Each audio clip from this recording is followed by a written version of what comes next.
morning. Good morning. Do that again.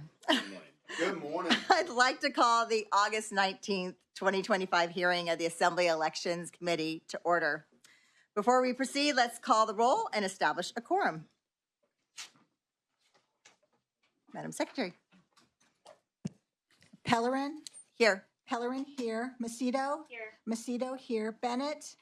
Berman. Here. Berman here. Salache. Present. Salache here. Stephanie. Here. Stephanie here.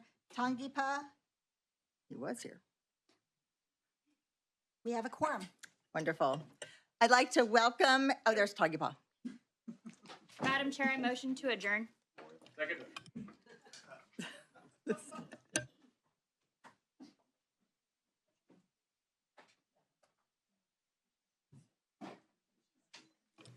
I'm asking for the same amount of time to prepare for this that my Democrat colleagues did.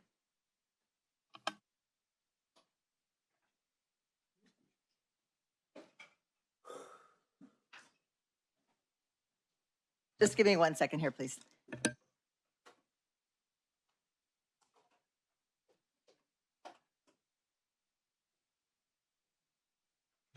The motion to adjourn is not debatable, and it will take a majority of those present and voting. Madam Secretary, please call the roll. Pellerin. No. Pellerin, no. Macedo. Aye. Macedo, aye. Bennett.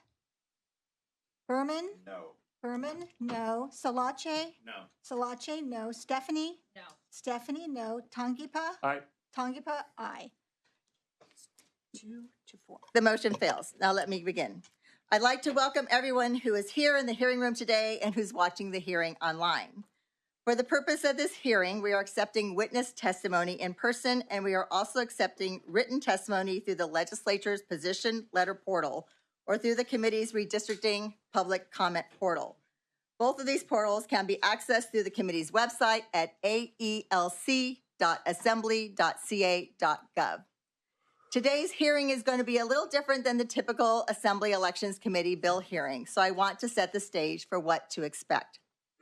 The committee is hearing two measures today, ACA 8, related to congressional redistricting, and SB 280, related to election administration and funding.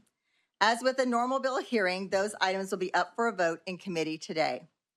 In addition to voting on those two bills, the committee will also be holding an informational hearing on the subject matter of AB 604 related to proposed congressional districts. I expect that the committee will begin by discussing and voting on ACA 8.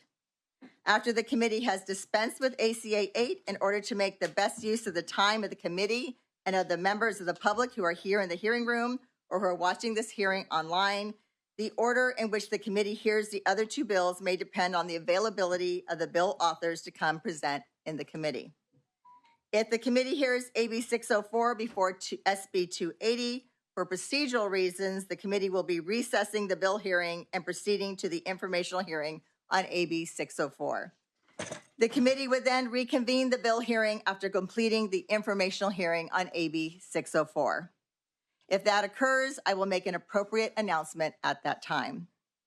When we hear the bills on the agenda, including the informational hearing on AB 604, we will hear from a maximum of 2 primary witnesses in support and 2 primary witnesses in opposition to the bill, with a limit of 3 minutes per witness. As a reminder, primary witnesses in support are those designated by the author. To provide additional opportunity for public input, we will allow other witnesses to speak for no more than 30 seconds. In order to permit as many people as possible to testify, I will enforce that time limit strictly. My 27 years as Santa Cruz County's chief elections official is what I carried into these conversations about mid-decade redistricting. And let me be clear. What we are building in California is the most transparent process in the nation.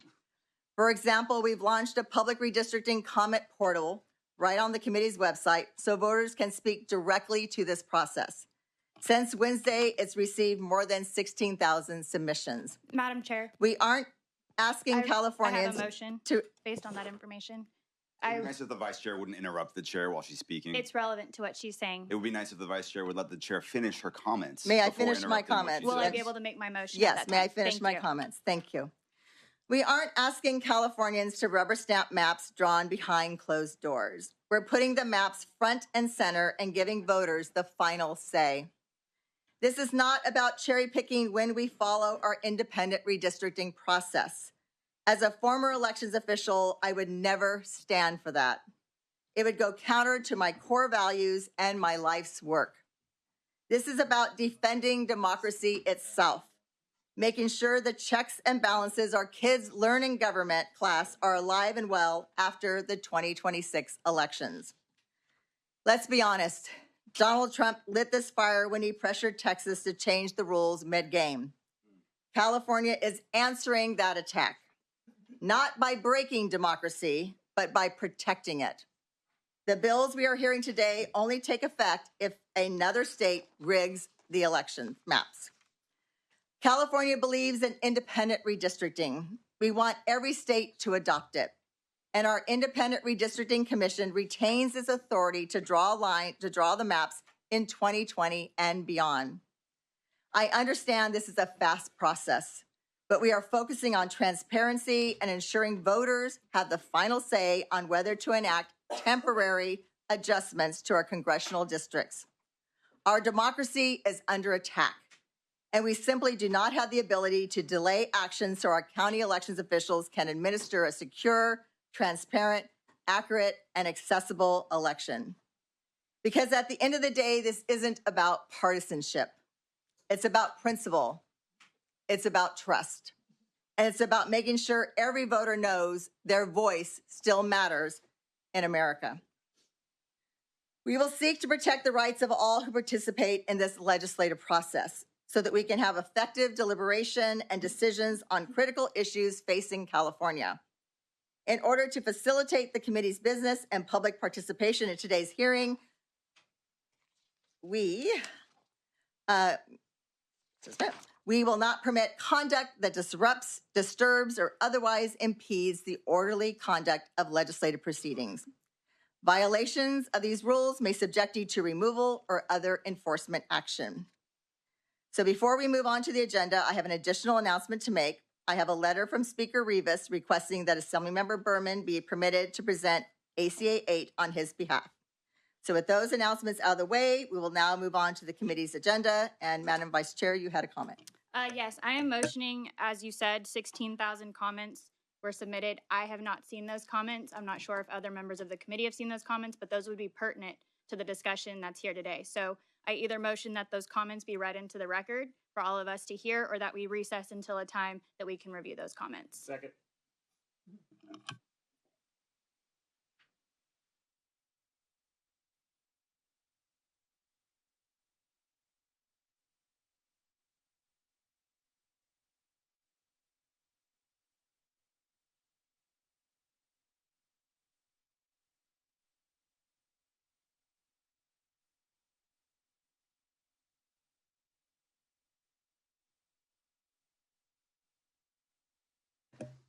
So the comments are part of the bill file, and I did not hear a motion. Are you making a motion? I'm motioning to read those comments into the record here today.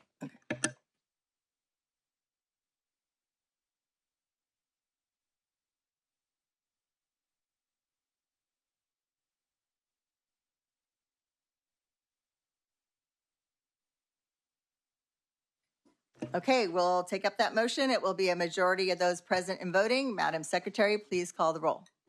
Pellerin, No. Pellerin, no. Macedo, Aye. Macedo, aye. Bennett, No.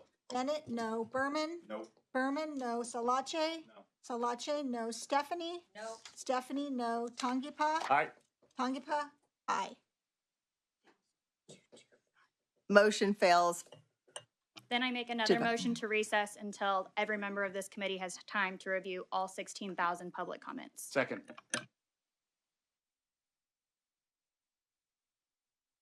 Okay, we have a motion to recess until they could read the comments. And Madam Secretary, please call the roll. Pellerin, No. Pellerin, no. Macedo, Aye. Macedo, aye. Bennett, No. Bennett, no. Berman, Nope. Berman, no. Salache, No. Salache, no. Stephanie, No. Stephanie, no. Tongipa, Aye. Tongipa, aye. Motion- Sounds transparent to Motion me. fails 2-5. We're now going to get on to our hearing, and let's bring Assemblymember Berman up to the presentation table to present ACA 8. You may begin when you're ready. So after, as soon as he's done presenting, you want to jump into your motion.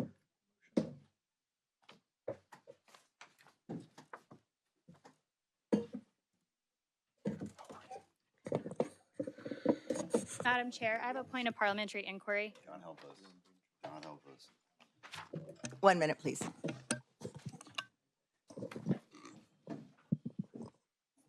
You may proceed. In the letter Mr. Rivas wrote, did he give a reason why he would not be joining us today to present his ACA?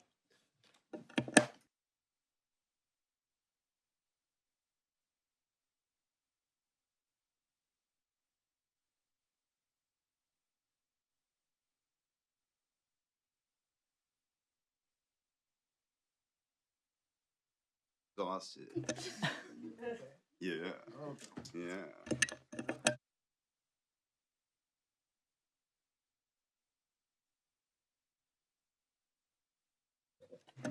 It's the regular business of the committee to allow members to ask another member to present their bill. So we will begin with Assemblymember Berman presenting ACA 8. You may begin. Thank you, Madam Chair and colleagues. Good morning. I'm pleased to present ACA 8 on behalf of Speaker Rivas, Pro Tem McGuire, and dozens of co-authors, both here in the Assembly and in the Senate. But make no mistake, I'm not happy to be here.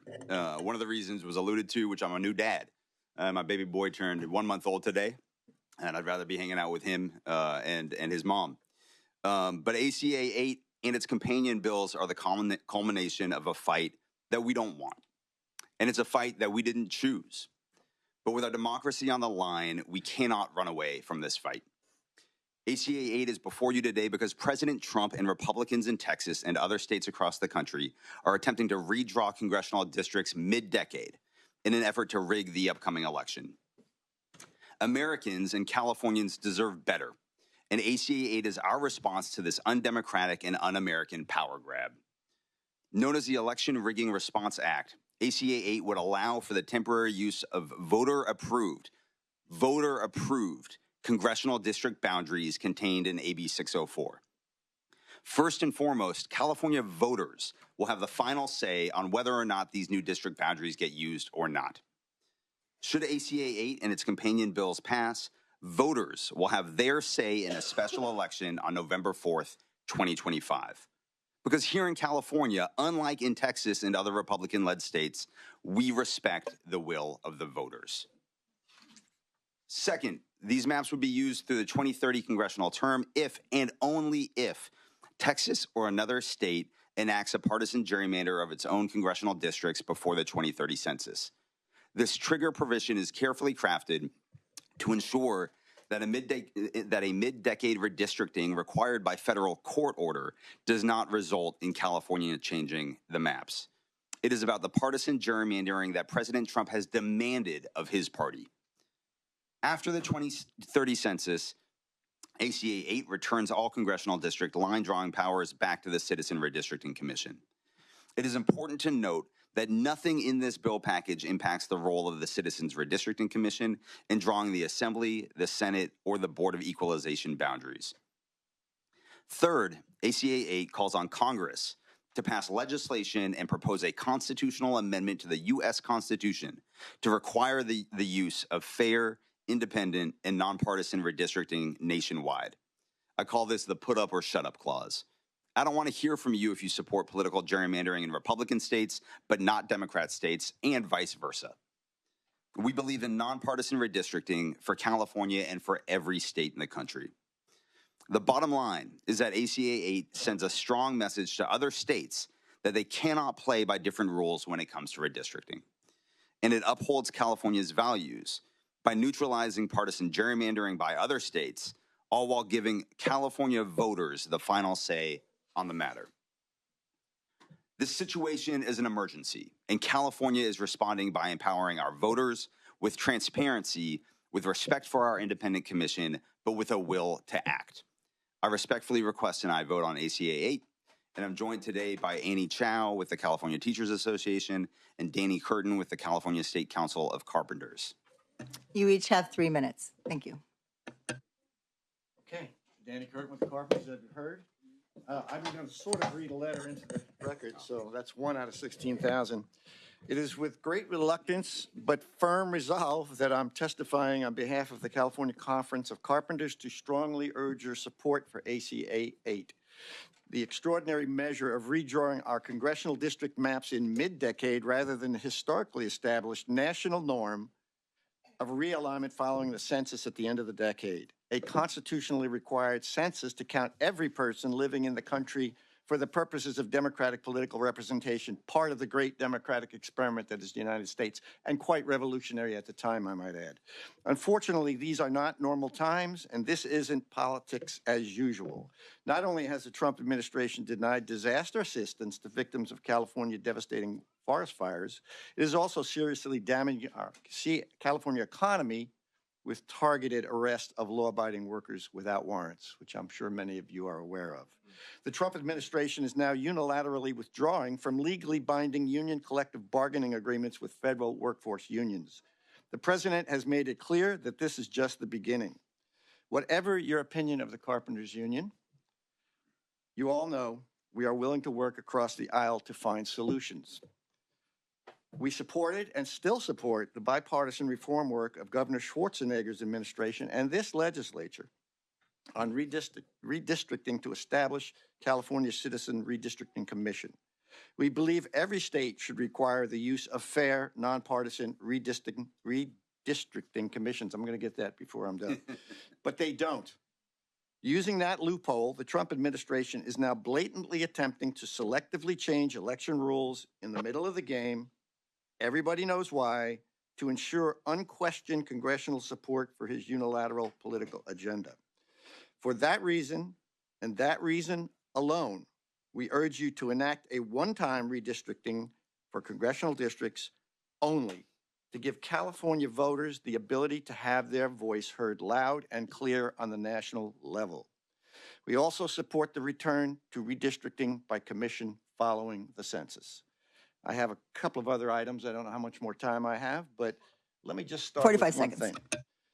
When a press conference by the governor and the political leaders to discuss this topic is greeted by a masked gang of Rambo wannabes in full combat gear with automatic weapons just to intimidate, you know something's wrong.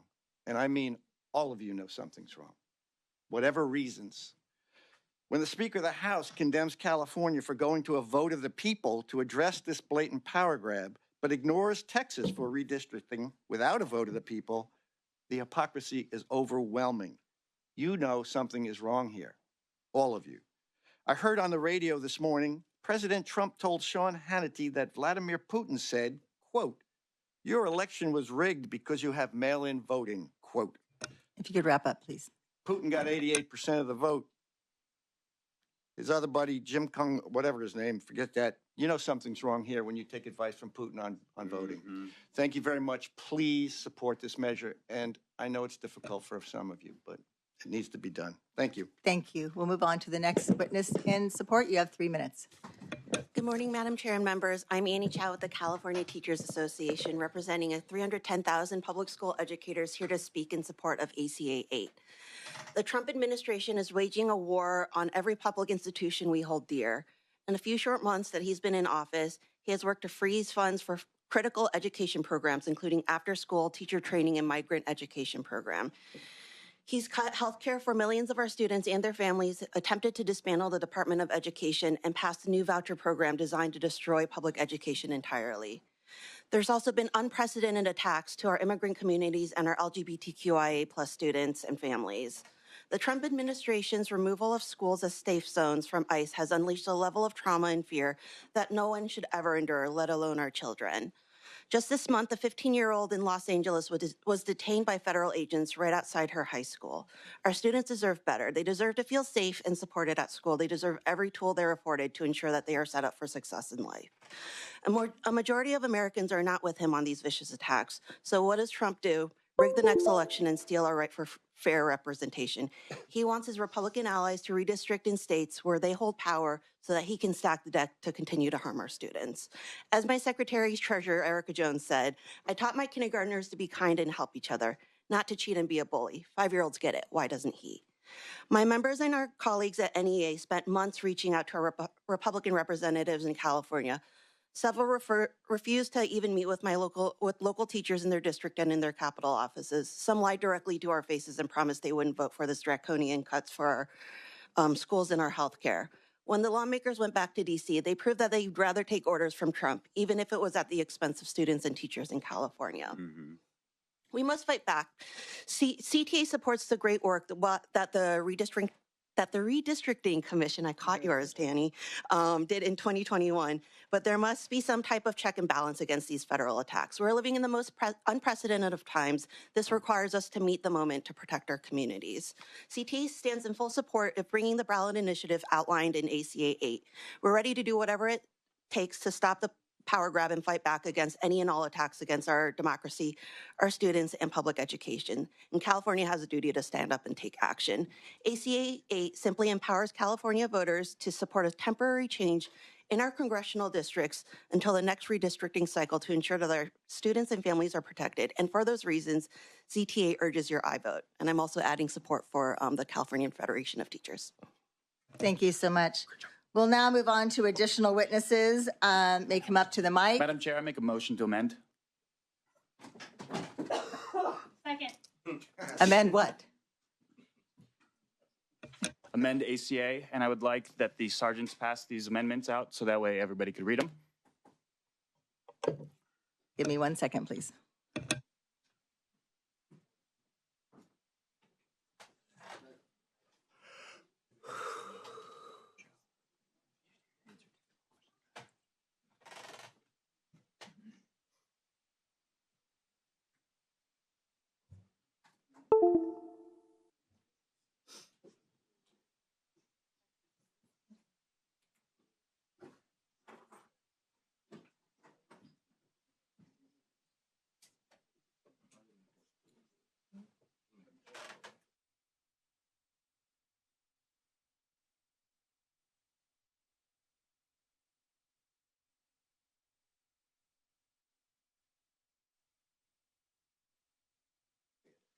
Are the amendments in ledge council form?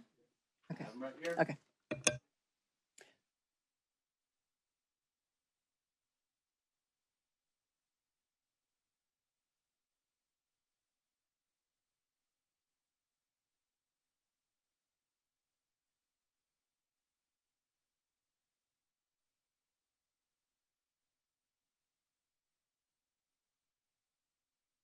Staff to reanalyze the bill, constitutional amendment, or resolution. Just give me a second so we can answer your question here.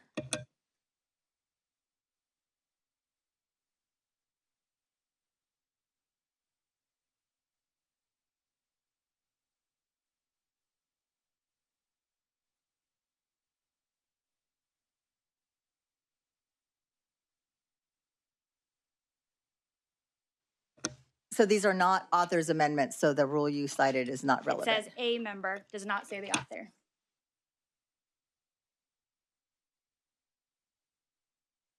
But they are not author's amendments. Once again, it's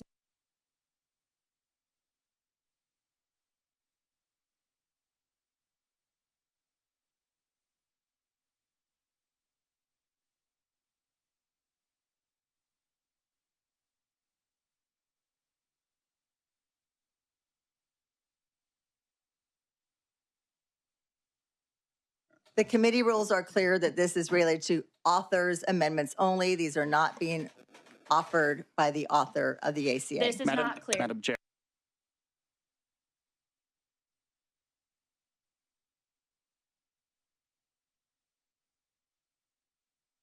The author is Rivas and McGuire.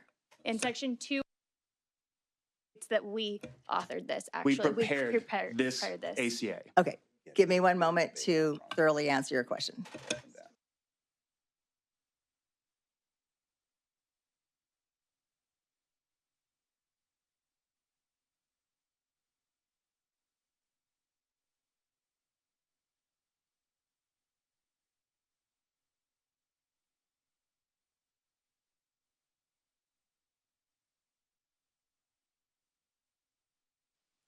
My ruling is the amendments are not in order.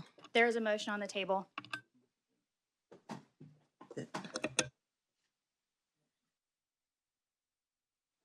And your motion is not in order as well. Madam Chair, I asked to read the amendments into the journal. Second.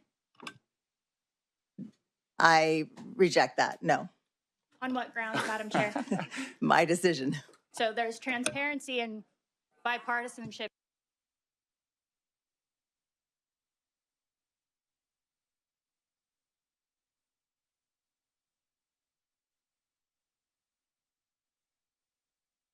Yes, Assemblymember I would like to Salachi. move the bill for approval. Move the item. We have a motion to approve the bill. Madam, the motion to read into the journal takes One precedent. one second, please.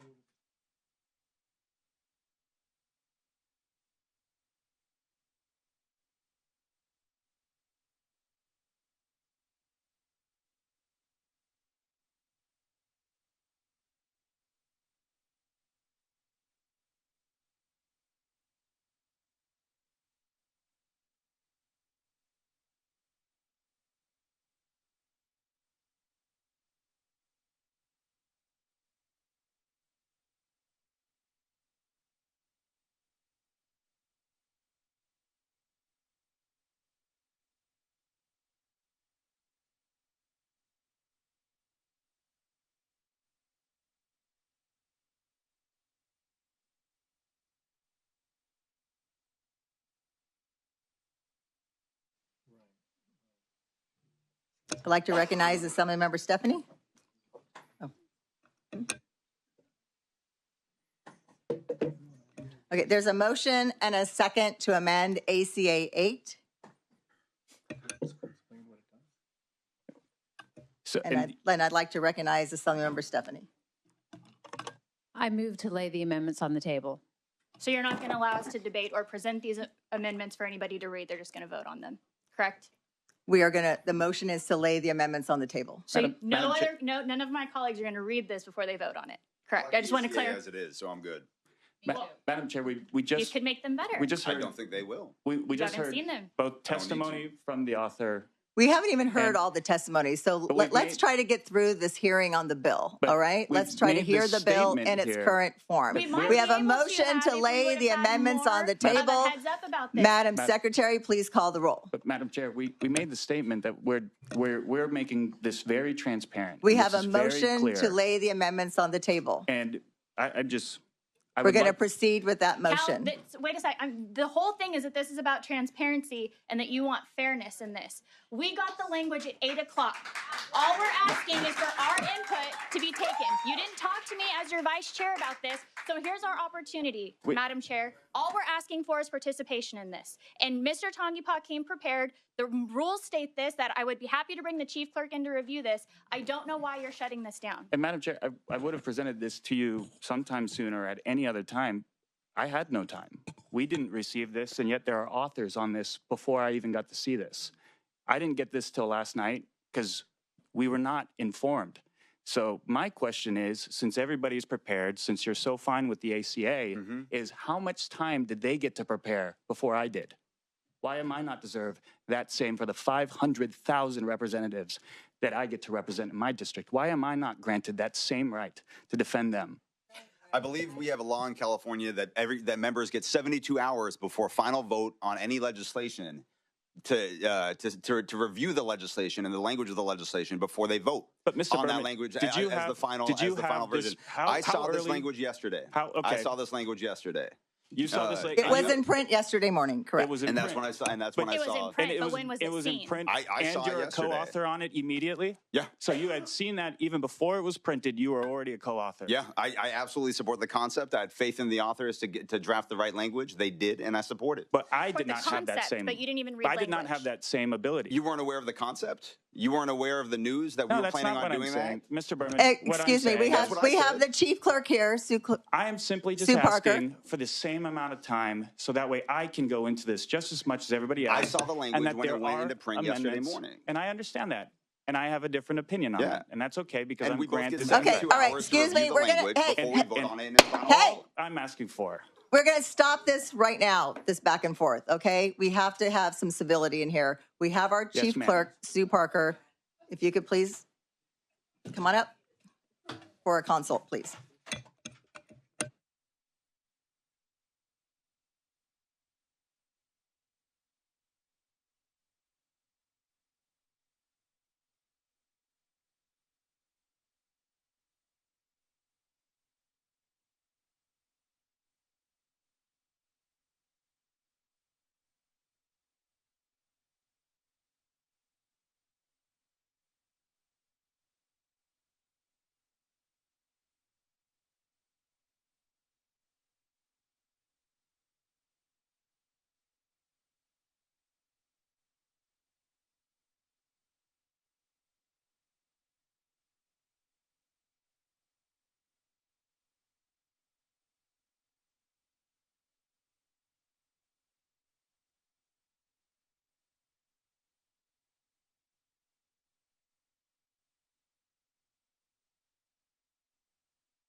All right, we're going to take a temporary recess. We'll be back in 10 minutes. Thanks. Thank goodness.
Freezing.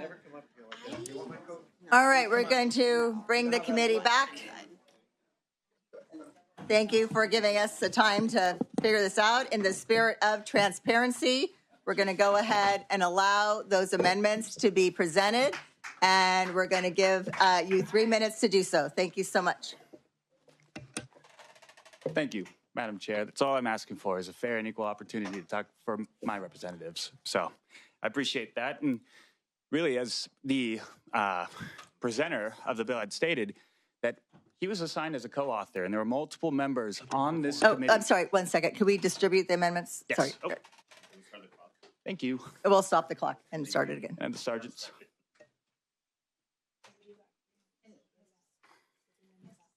So, as was stated, and not only that, we see that there are multiple co-authors on this bill that I hope don't have the same regards as the presenter of this stated, that they were a co-author before they even saw this bill. I believe that these amendments actually help make sure that we are protecting the democracy in which was stated earlier today, that we're making sure that this is as transparent, and if you're actually fighting for the people of California, that you buy into this. So there would be no reason for them to deny this amendment unless they have a vested interest in the maps that are being presented before us, in the changes in these congressional districts. So simply to read the amendment is, a member of the legislature who voted in favor of Assembly Constitutional Amendment 8 of the 2025-2026 regular session shall not be a candidate for congressional office in any congressional district adopted pursuant to Section 4.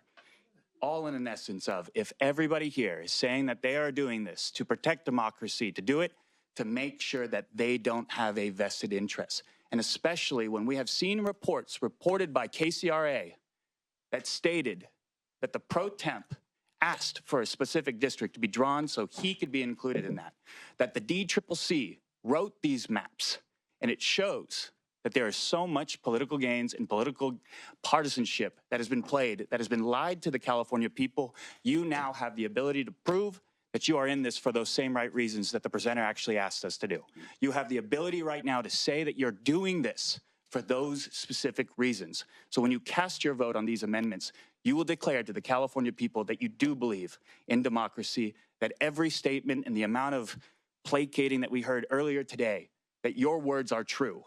And this gives you the chance to tell the truth, to tell the California people that you have no vested interest in this, that you believe in everything that was stated, that the author and the presenters and all of the other co-authors on this say that I'm not running for this congressional seat because of my personal gain. I'm doing these districts because it's what you believe in. So you have the chance to do so. Every single person who's a co-author on this who didn't read the bill.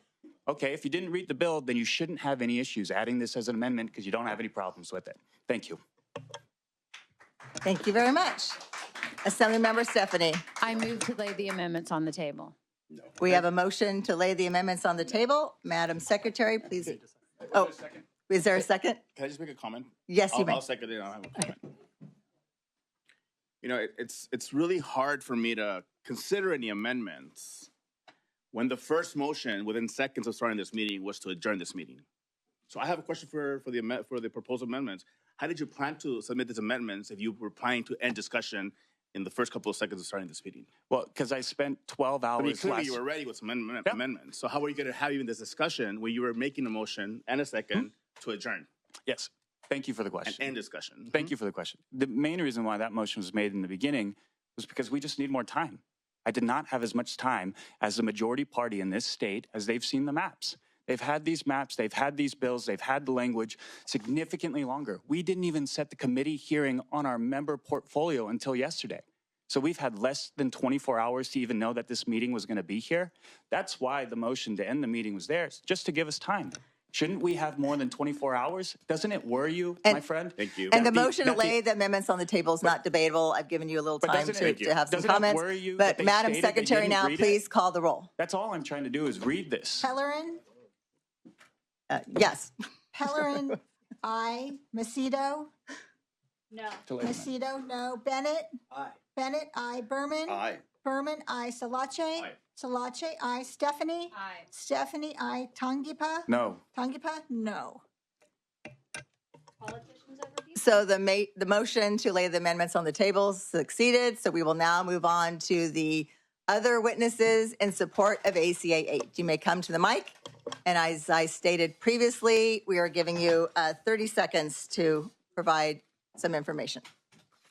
Your name, organization. This is people in support. This is for people in support of ACA 8. Okay, there's folks outside. We'll give you a minute.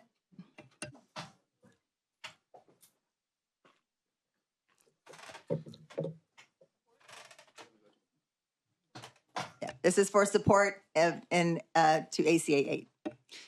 Thank you. Elmer Lazardi here on behalf of the California Federation of Labor Unions and also here in support of UFCW Western States Council. Thank you.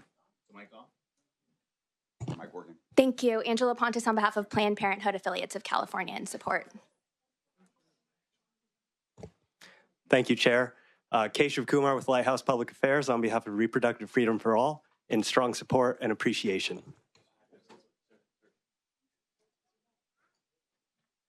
Thank you, Chair and members. Sandra Brewer on behalf of SEIU California in support. Good morning, Chair members. Brian Miramontes with ASPE California People in support. Sedalia King with UDW, ASME Local 3930 in strong support. Good morning, Crystal Coles from SEIU Local 1000 in strong support. Good morning, Annalisa Quintero with Local 1000, proud UAW member in strong support. Good morning, Chair. My name is Constance Hill, SEIU 2015, I strongly support. Good morning, Kaden Hart on behalf of Lieutenant Governor Lenny Kounalakis in support.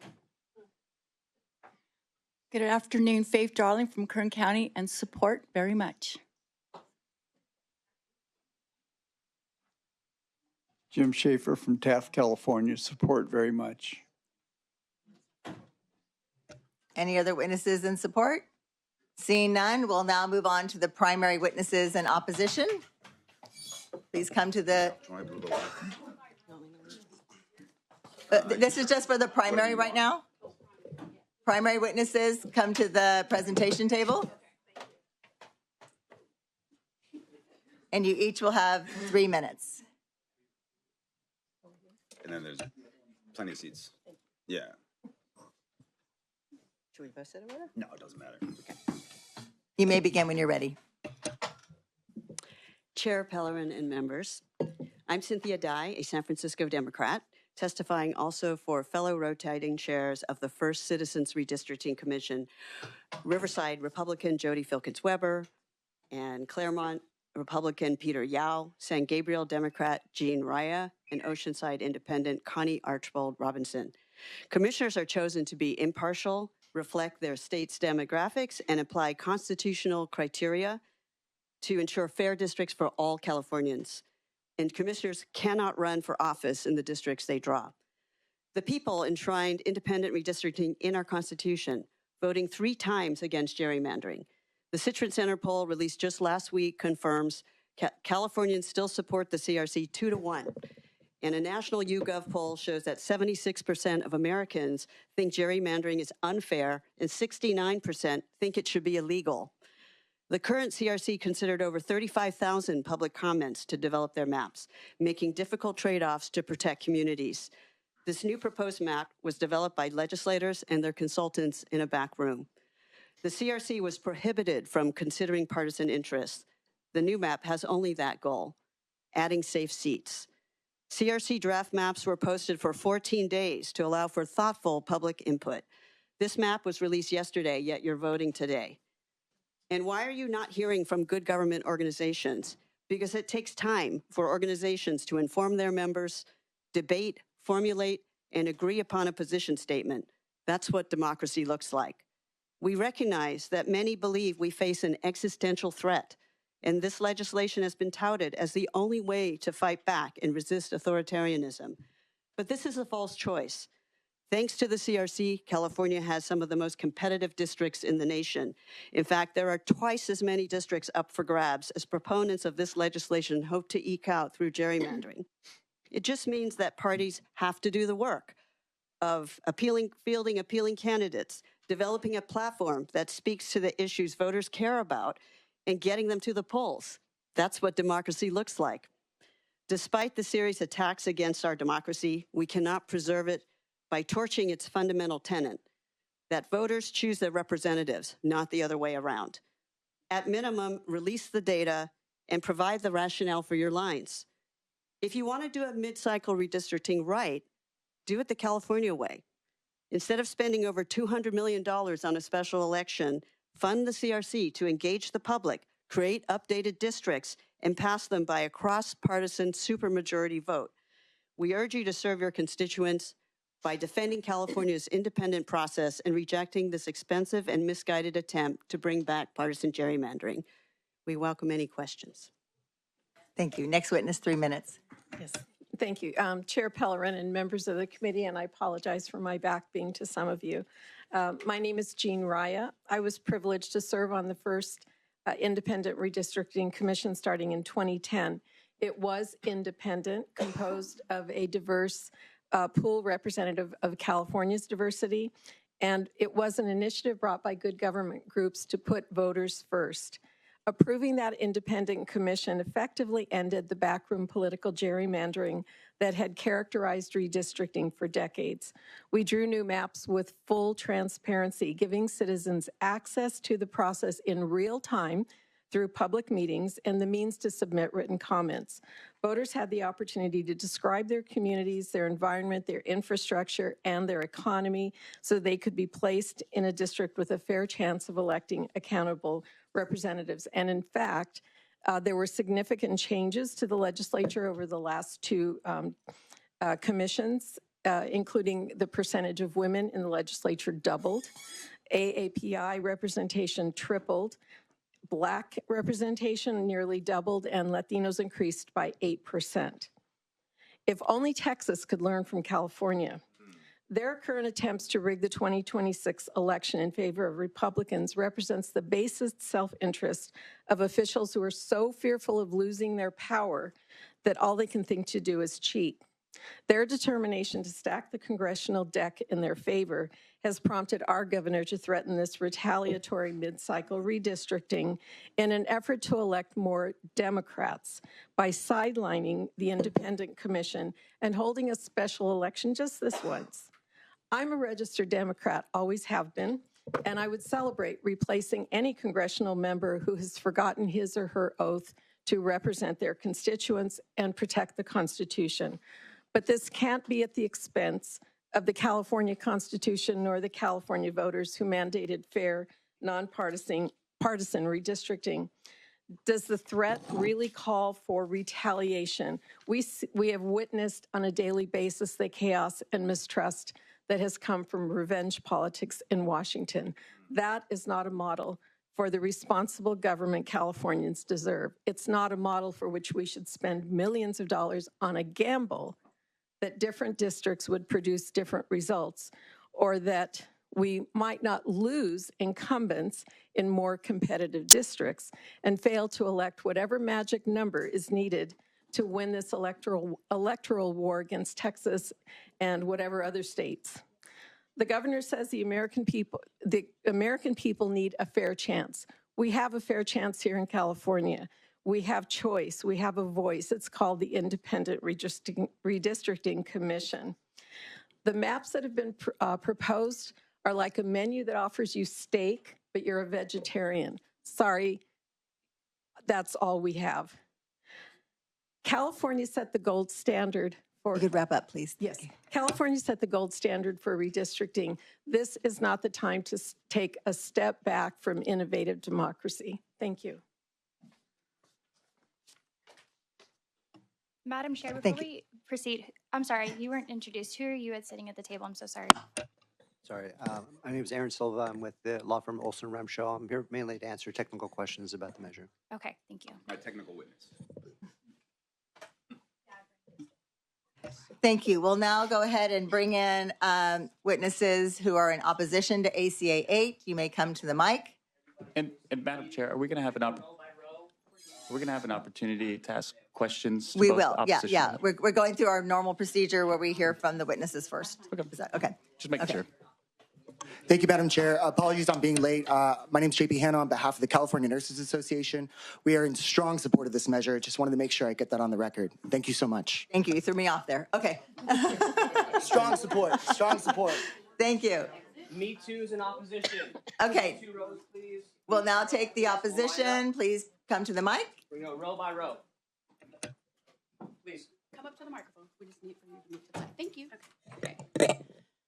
Linda Willis, President of Bakersfield Republican Women Federated, member of Greater Bakersfield Republican Assembly, California Republican Assembly, Revere Resource Group, and other Republican organizations, as well as a church-going Christian. Strong opposition to this bullying method you're using. Margaret Drake, citizen, California, strongly oppose this bill as a Santa Cruz, California resident. Hello, thank you. My name is Gina Bax. I'm an immigrant, and I'm also the president for the Chico Evening Republican Women, and I strongly oppose this. Thank you. 30 seconds. You may take 30 seconds. Thank you. My name is Nick Bussey, and I'm here on the behalf of the Placer County Republicans Assembly. And look, redistricting, we could just have a simple blame for Trump for everything that goes on. And trust me, if it was that simple, I would blame the scoreboard whenever the Niners have lost. Now, I'm hearing words like transparency and representation and fairness, and it saddens me to be here today in this chamber and the other chamber and see the absolute opposite that's going on. Now, under a supermajority, California is drowning in crime. We're not funding things like Proposition 36, unfounded That is 30 seconds. Thank you so much. That was not 30 seconds. It wasn't. It was. Oh, yeah. I oppose. We got that. Thank you. It's a pleasure to be with you all. My name is Nathaniel Noriega. So the 9 most terrifying words in the English language are, I'm from the government and I'm here to help. The California Independent Redistricting Commission was a bipartisan support, something that is nearly impossible today, as a check on all of you politicians. There's a reason why those words were spoken by Reagan. Just because they're doing it, we can do it too, is an argument that only a child will make. We're not Texas, we are California, we are held to a different standard, or at least we should be. It is my first time in our state's capital, it's beautiful, but when I look outside and see someone smoking crystal meth, and that is meth 30 seconds, thank on our you. Capitol steps, Thank makes you. me wonder. Thank you. My name is Denise Aguilar. I'm co-founder of Freedom Angels in Opposition. We represent thousands of families across the state of California. And I'm just a little confused on why the California Teachers Association is one of the main witnesses. As our children are graduating illiterate, I think that the Teachers Association should focus on our children's education. Thank you. And I oppose. Hi, Tara Thornton, co-founder of Freedom Angels. I actually didn't have anything prepared to say. I'm just really shocked. We shouldn't be doing this. Wrong is wrong. And the people don't want this. We want independent. I happen to be from one of the districts that will get decimated with 0 representation. But even if I wasn't, this isn't the right way to go. And you actually don't have the support of the people on it. You have a mandate to be independent and to not do political gerrymandering. I oppose. Sophia Karstens, Decentralize America. You can't actually redistrict without changing the 10-year rule around the census, and you can't do that without amending the California Constitution, which is very robust on this issue. And you can't do that without repealing the Equal Protections Clause, which you cannot do. All due respect, the argument is that we want to preserve democracy. You cannot preserve democracy by suspending it. I oppose. Sonia Shaw, Chino Valley Unified School Board President and candidate for State Superintendent, trying to take back this insane California. You call it democratic and transparent. Give me a break. California is collapsing under Newsom and his cronies. Most of you are here. Failed leadership. Just look around. Lawlessness in our streets. Schools are failing. Our kids can only 47% can read at grade level, and the CTA is over here doing this. Shame on you, CTA. You make me nauseated. Anyways, pushing ideologies in the classroom is something Newsom's wife, first partner in destruction, is well aware of, because she's pocketing while our kids are failing here. That is 30 seconds. Thank you so much. Put barf bags behind the Thank you so much. Kelly Abdosh, not only citizen of this republic, but also wife and campaign coordinator to a campaign,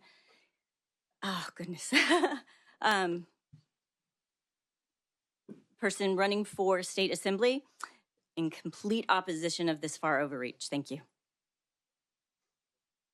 Heather Maston with the El Dorado County Republican Party. 63% of Californians do not want this.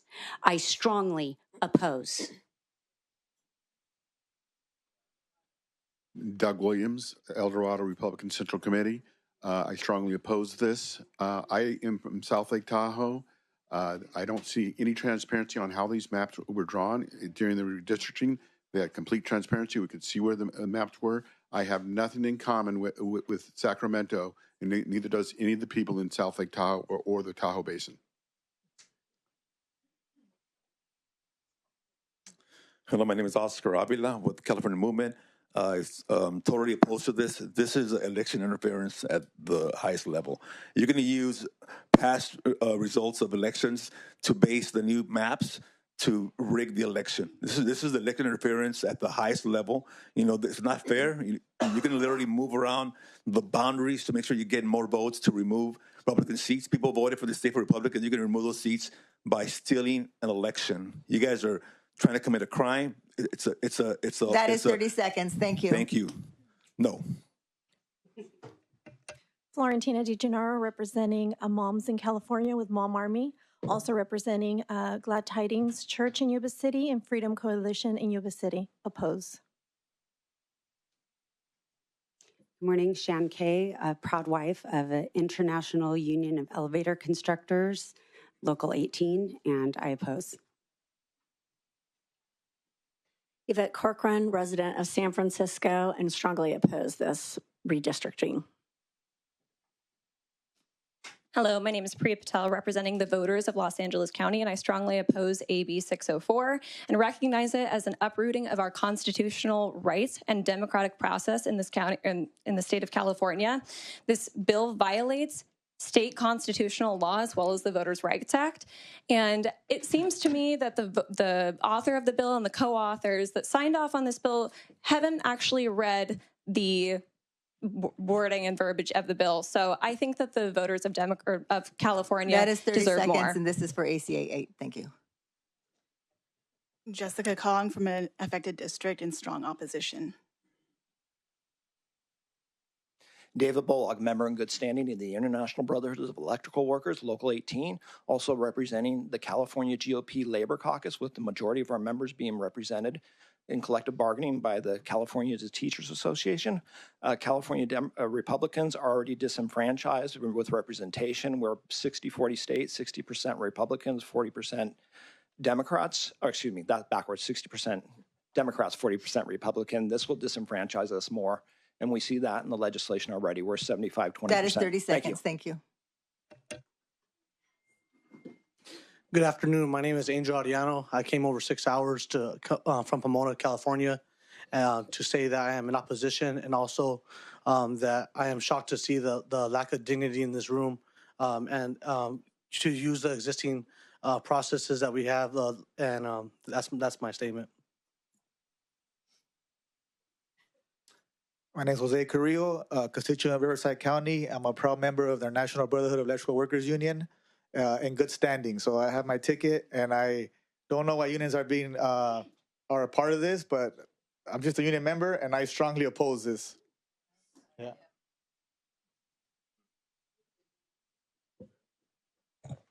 Maria Carrillo, mother, representing Riverside County, all the mothers that are fighting for our children's freedoms and protections in every school. Transparency, you guys keep bringing it up, but there's no transparency here.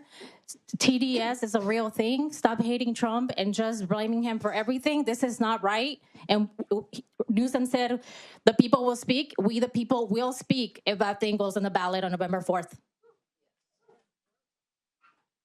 Hi, Virginia Barbaro from Solano County. I'm also a California native, and I strongly oppose, and I'm asking all of you to support real transparency and have real issues and work together and listen to the people, because the people of California are being slaughtered by regulations and all that you're proposing to do. It's not real. Your assertions are off, and you need to. That is 30 seconds. Thank you. My name is Twyla Nixon. I'm a native Californian from Solano County, and I oppose the bill. And everything is becoming very dynamic. We're just asking for God's guidance on this and pray that the Lord will see us through this. Praise the Lord. Thank you. Madam Chair, Horacio Gonzalez on behalf of California's Business Roundtable, one of the early sponsors of California's independent redistricting process. We urge you to reject both bills and keep our process free of politics. Thank you. Greg Burt with the California Family Council in opposition. Some people have already brought up the issue of transparency. What was this I saw today out in the hallway was anything but transparent. I'm not sure if the Republicans know this, but while you were trying to get your amendments laid out, they were shutting your mic off, right? So if you go back and listen to the recording, the mic was going off while you were talking. How is that transparent, right? You're shutting people from just open conversation. We're all talking about democracy. Let's have an open debate. You were not doing that, right? And then you go out and have a secret conversation. Well, nobody saw what you decided. That is 30 seconds. Thank you. All right. Hi, Reverend Dr. Angelo Frazier from Bakersfield, California. I oppose the bill. I'm a Christian, I'm a Republican, and I just happen to be black. This is racism 101 all over again. My name is Dina Burrell. I'm from Tulare County, Visalia, California, and I oppose this bill. I am a Christian. I'm not in any kind of organization, but I'm an American citizen, and I want my voice to be heard that I strongly oppose this bill. Thank you. I'm Ruth Brokaw. I'm from Visalia, California. I'm part of the pastoral staff at Legacy Church. I represent a lot of people who, along with me, oppose this bill. I'm Matt Byther. Appreciate you taking the time. I'm a native Californian, strongly oppose the bill, and we'll go down fighting for kids' voice and everything. So appreciate you listening to our voice. Hi, I'm Tina Anderson. I'm coming from Tulare County, Visalia, California, representing Central California, predominantly Republican, and we oppose this bill strongly. My name is Patricia Weezer. I'm from Tulare County. I'm a first-generation American. I do not believe that my rights or my nationality, my primary nationality, is affected by redistricting, so I oppose the bill. My name is Myrna Aguirre. I'm here from Visalia, California, representing Deep-Rooted Church, and I stand strongly against this bill. My name is Mary Jimenez from Visalia, California, Tulare County. I am in the pastoral ministry also, strong Christian Republican, and I strongly oppose this bill. Good afternoon. My name is Edie Camarillo from Visalia. I'm just a grandma. But thank you so much for listening to our voice. Thank you very, very much. And I do oppose this bill. Thank you. My turn. Okay, my name is Tim Williams. I go by Tiki Tim from Suisun, California. You guys have probably heard a lot about us, about the California for Never, scam that's going on, right, But I heard about this meeting today, and it really disturbs me. Woo! You guys could put my children in jeopardy. I'm a little upset. That is 30 seconds. Thank you. I'm a little upset about this. We hear you. Thank you so much. Next speaker. That's all the time I get? Yeah, 30 seconds, yes. Remember, you're going to be judged. Thank you so much. Thank you so much. God is going to judge you. Thank you so much. It's not a laughing matter. I'm not laughing. Yes, you are. Next speaker. Hi, my name is Eufemia Munoz. I was born and raised in Tulare, California, and I strongly oppose this bill. Good morning. My name is Andy Munoz. I was born and raised in Tulare, California also. I'm independent by choice, My opinion on this whole redistricting matter just seems to be the old adage of monkey see, monkey do. And it's unfortunate that we have to go in this direction simply to oppose another state that's trying to do the same thing, which in general, I believe they had the right to do. However, California has already done this and now is simply throwing a monkey wrench into something to try to do it also. Thank you very much. I strongly oppose it. Hi, my name is Ellen Waitala. I am a citizen of Visalia, and I am also an elected member of the Tulare County GOP. I spent 30 years plus being an elementary school teacher, and one of the basic tenets of education is learning to be fair. This bill is not fair, so I stand before you as a retired teacher saying, let's do better. Let's not redistrict. Let's That not is gerrymander. 30 seconds. Thank you. Yeah, thank you. Hi, my name is Sandra Verdugo. I live in Visalia, California, Tulare County, and I strongly oppose this bill on behalf of myself and my family. Thank you. Hi, my name is Juventina Barajas, known as Tina, born in Mexico, but a U.S. citizen. I oppose this bill. We need to be fair, and I believe it's just going to cause more problems. I oppose this bill. Hi, I'm Kirsty Vaughn. I'm at Visalia, California, and I oppose this bill. My name is Valerie Snyder, and I'm from Visalia, California, and I oppose this bill. Hi, I'm Troy Stibe from Exeter, California, and I oppose the waste of my money. My tax dollars, they seem like they keep going because y'all keep taking more of them. I'd like to have some of that back, and wasting that money on doing this type of legislation is unacceptable to me. I'm opposed to it, obviously, and would like to see you guys focus on things that are more pertinent to our day-to-day activities, like reduce the cost of doing business in California. That is 30 seconds. Thank you. My name is Tom Brumley, and I'm here from Visalia, California. I speak on behalf of the 37% of the GOP of California in opposing this legislation. And I believe it's a waste of time, and I don't understand how you guys can be in favor or even see it manageable where you're trying to get back at what Texas is doing. Thank you. Next speaker.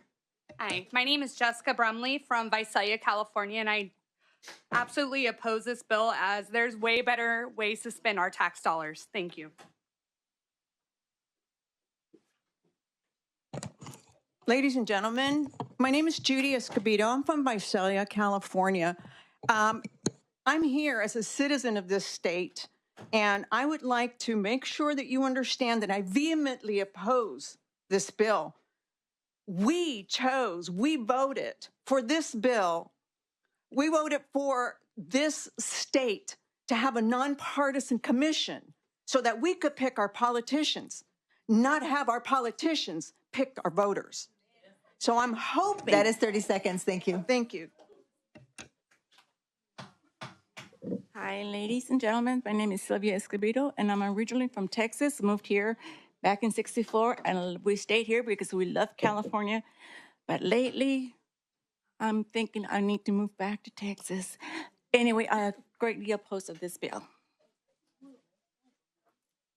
My name is Maria Santiago, Visalia, California. Strongly oppose the bill. And I tell you right now, you think you're going to get away with something, but don't forget, you will answer to God and God Almighty. Leave the children alone and leave our money alone. Use our money for the right things, not your own desires. Thank you. Hi, I'm Carmen Morris from Tulare County, and I strongly oppose this bill. Good morning. Thank you for hearing us today. My name's Rochelle Pierce. I'm from the Visalia Republican Women. I'm a former member of the California PTA Board of Managers. I'm a retired military spouse, mother of 3 college students, and a proud native Texan. I oppose this bill. Your everyday constituent is confused about where their district is, who their representative is. I've been working on the ground. People cannot tell me these things, and I think that redistricting would actually make it even worse. Thank you so much for hearing us today. Hi, my name is Gail Babb. I'm from Visalia, California, and I strongly oppose this bill.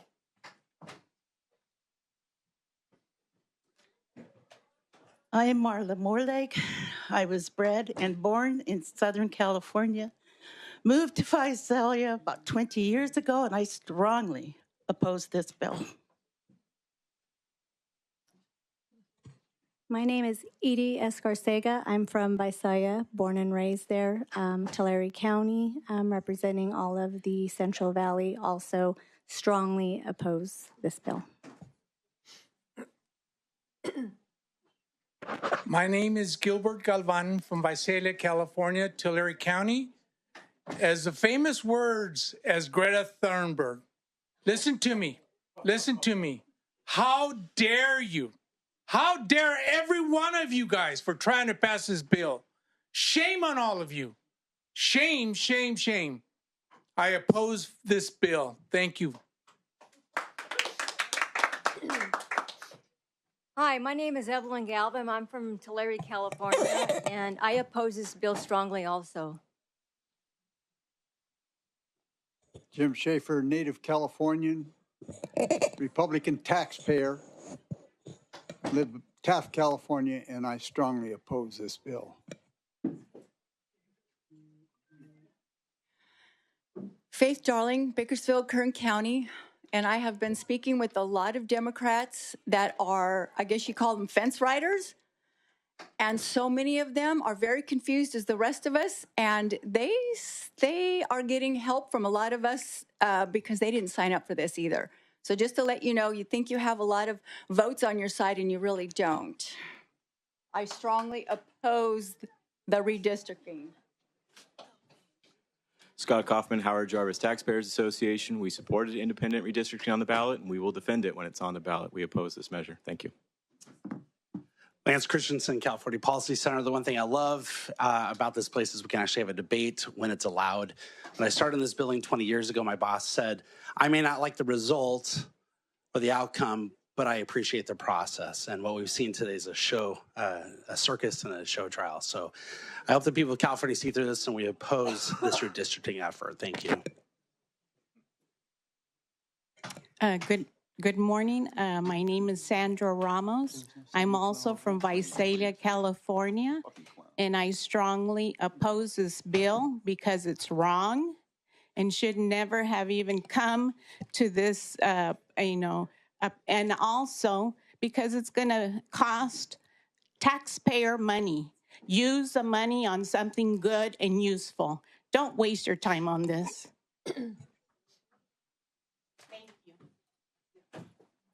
Good morning and God bless you all. My name is Daniel Ramos from Legacy Church, Visalia, California. I'd like to say that I strongly oppose this bill.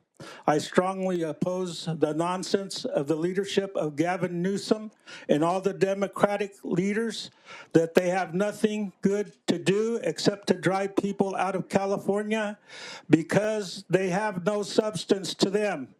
We need to have common sense again in government. So That is 30 seconds. Thank you. Thank you. Thank you. Good morning, Madam Chair, honorable members. Michael Friend, native Californian.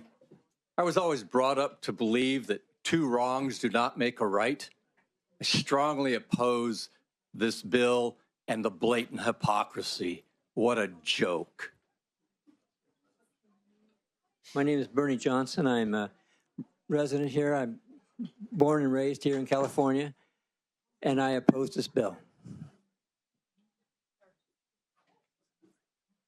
My name is Jennifer Jackson. I'm from Burbank, California, and I'm here to speak for the 16,000 people that wrote in, took their time to write comments, and you don't have the time to look at them, and you won't put them in as part of this meeting. That's despicable. I am strongly opposed to this bill. Thank you. Hello, I'm Lynn Sandoval from Hemet in Riverside County, strongly opposing this whole measure. This is my first time in Sacramento and observing what goes on here. And I also am really frustrated by seeing how you're silencing the voices. And it's a huge waste of money. How do we have this kind of money to waste at a time like this in California when so much is getting cut? Thank you. Hi, Mr. Bourbon. Good to see you. Hello, my name is Rudy Sandoval, and I'm from Hemet, California, a native Californian. And I drove all the way from Hemet just to see what a rigged operation you guys run over here in Sacramento. And I just want to thank you for proving me right. Thank you. And I do totally oppose this bill.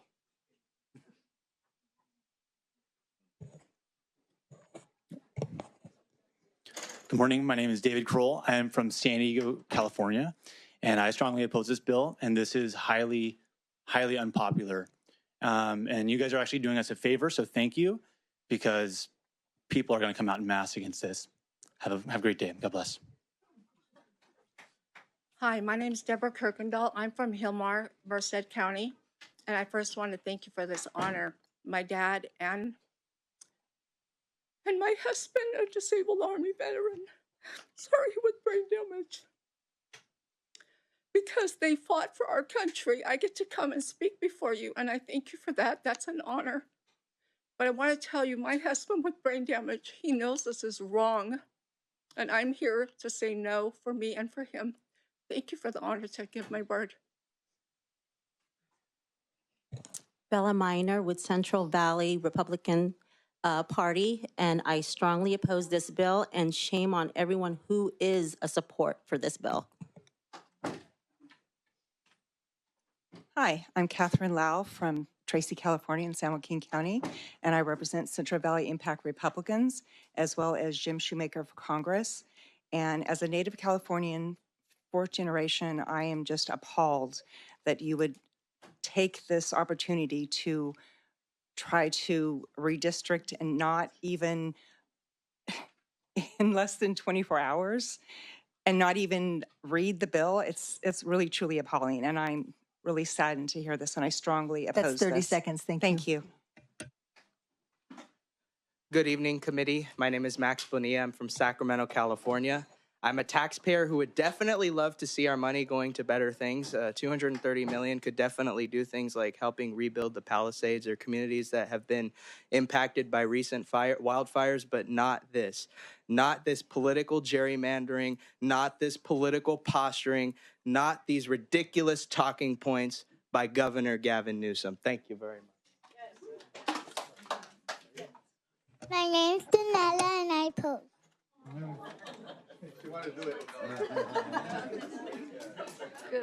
Good morning. I'm Dennis Gregory. I'm from Eastvale here in California.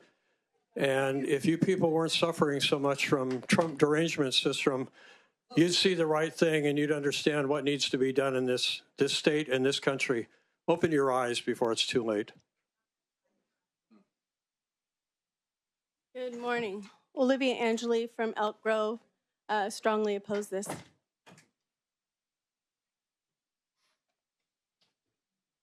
Good afternoon. My name is Lena Plent from Chino Hills, California. I strongly oppose this bill. Good morning, Lars Knutson, El Dorado County.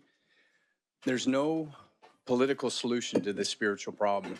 And I've been praying for Gavin Newsom since he was the mayor. And I'd encourage all of us to take a look at our own hearts, be led by the true spirit of the living God. And I just ask God to bless you. May his wisdom flow, and tell the devil to get out in Jesus' name. My name is Riley Nemi. I'm from Temecula, California, and I want to tell you to oppose this because Republicans in California are already greatly underrepresented. We only have 9 congressional seats out of 52, which means we have less than 20% representation in Congress, although Republicans make up 40% of the state of California. So thank you. Good morning. I'm Priscilla Allers from Montrose, California and Los Angeles County, and I strongly oppose this bill.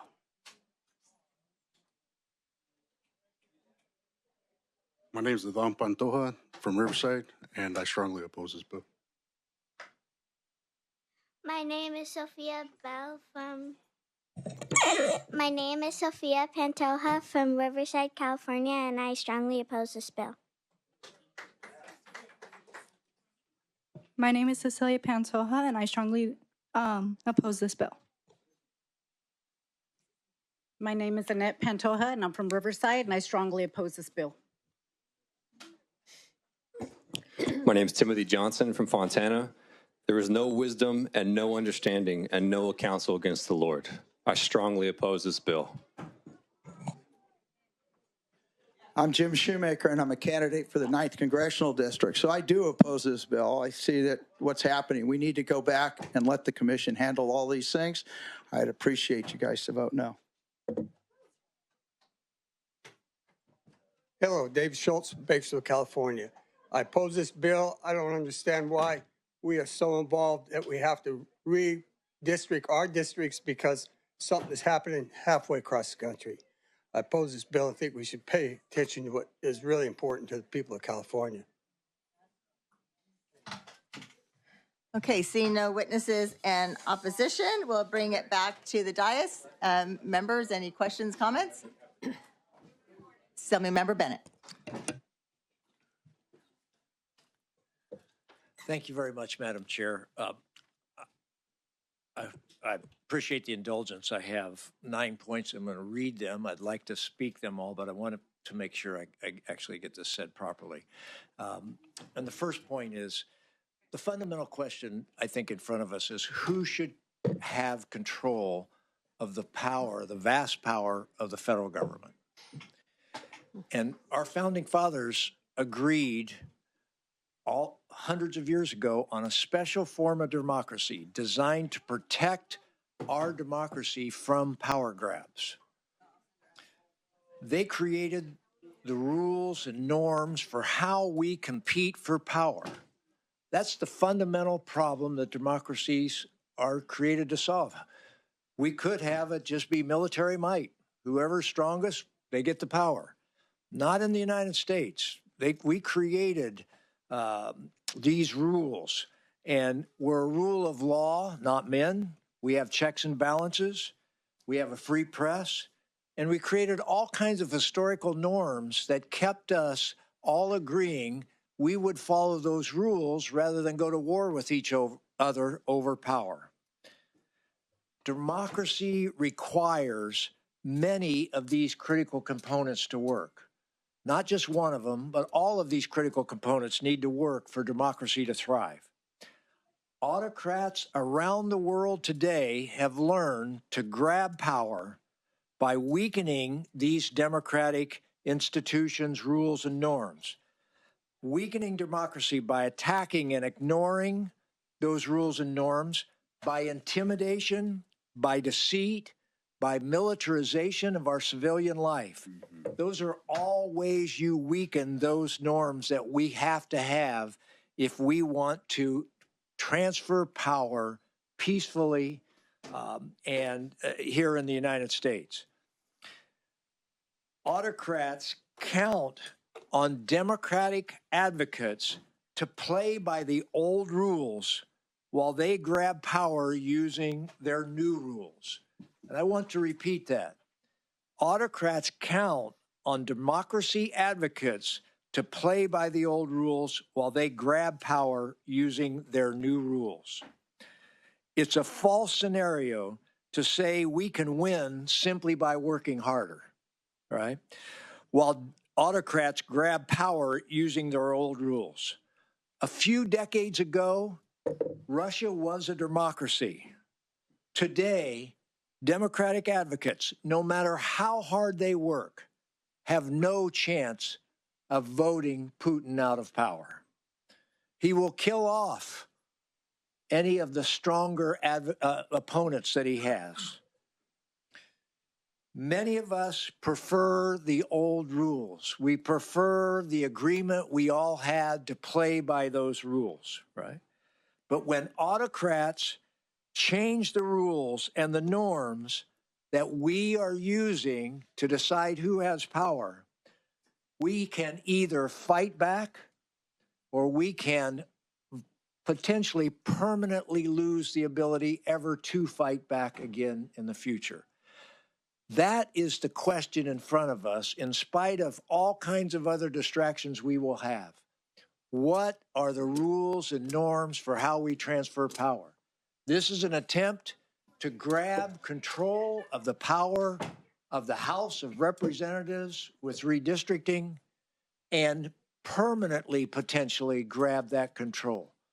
That is too big of a risk for us to say, well, we like doing it the other way. We like the more get along, everybody follow the democratic way. We simply don't have that choice today. I strongly support this bill. I appreciate the speaker's leadership. I appreciate the chair's leadership in bringing this forward. Thank you very much.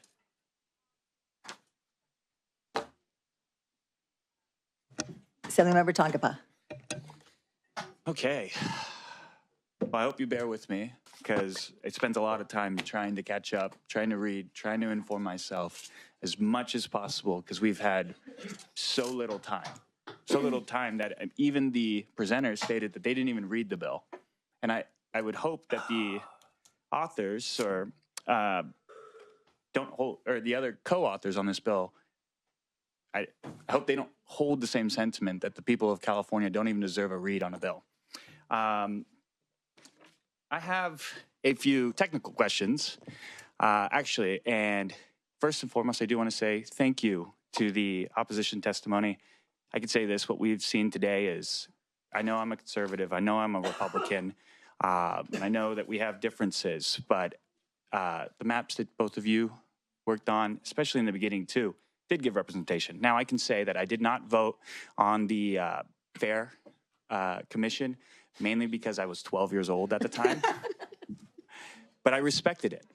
I truly respected it. And a lot of the work and the deliberation, because I was one of those kids that was overly into, our elected leaders. And a big portion of that is because I grew up right down the street from the Capitol, in one of the poorest communities in the entire state of California, and actually one of the roughest gang-affiliated communities. And it was those gang members that actually protected me, paid for me to get into this position. And now I can proudly say, as the first Polynesian individual ever elected to the state of California, it was done by an independent redistricting commission that actually believed in the efficacy of what this state can be. And there's a lot that we've heard today of testimony, we've seen a true bipartisan coalition here just trying to protect, because California should lead the way. When other states decide to do something else, we shouldn't react to them. We should prove by example that we can do this better, that we create the foundations for the rest of the nation, because it's supposed to go as California goes the nation. We've lost that. And that's what we've seen and heard today. I mean, we can't even read our own bill, but we'll decide to present it and vote on it too. That's insanity. And that's heartbreaking to the rest of Californians.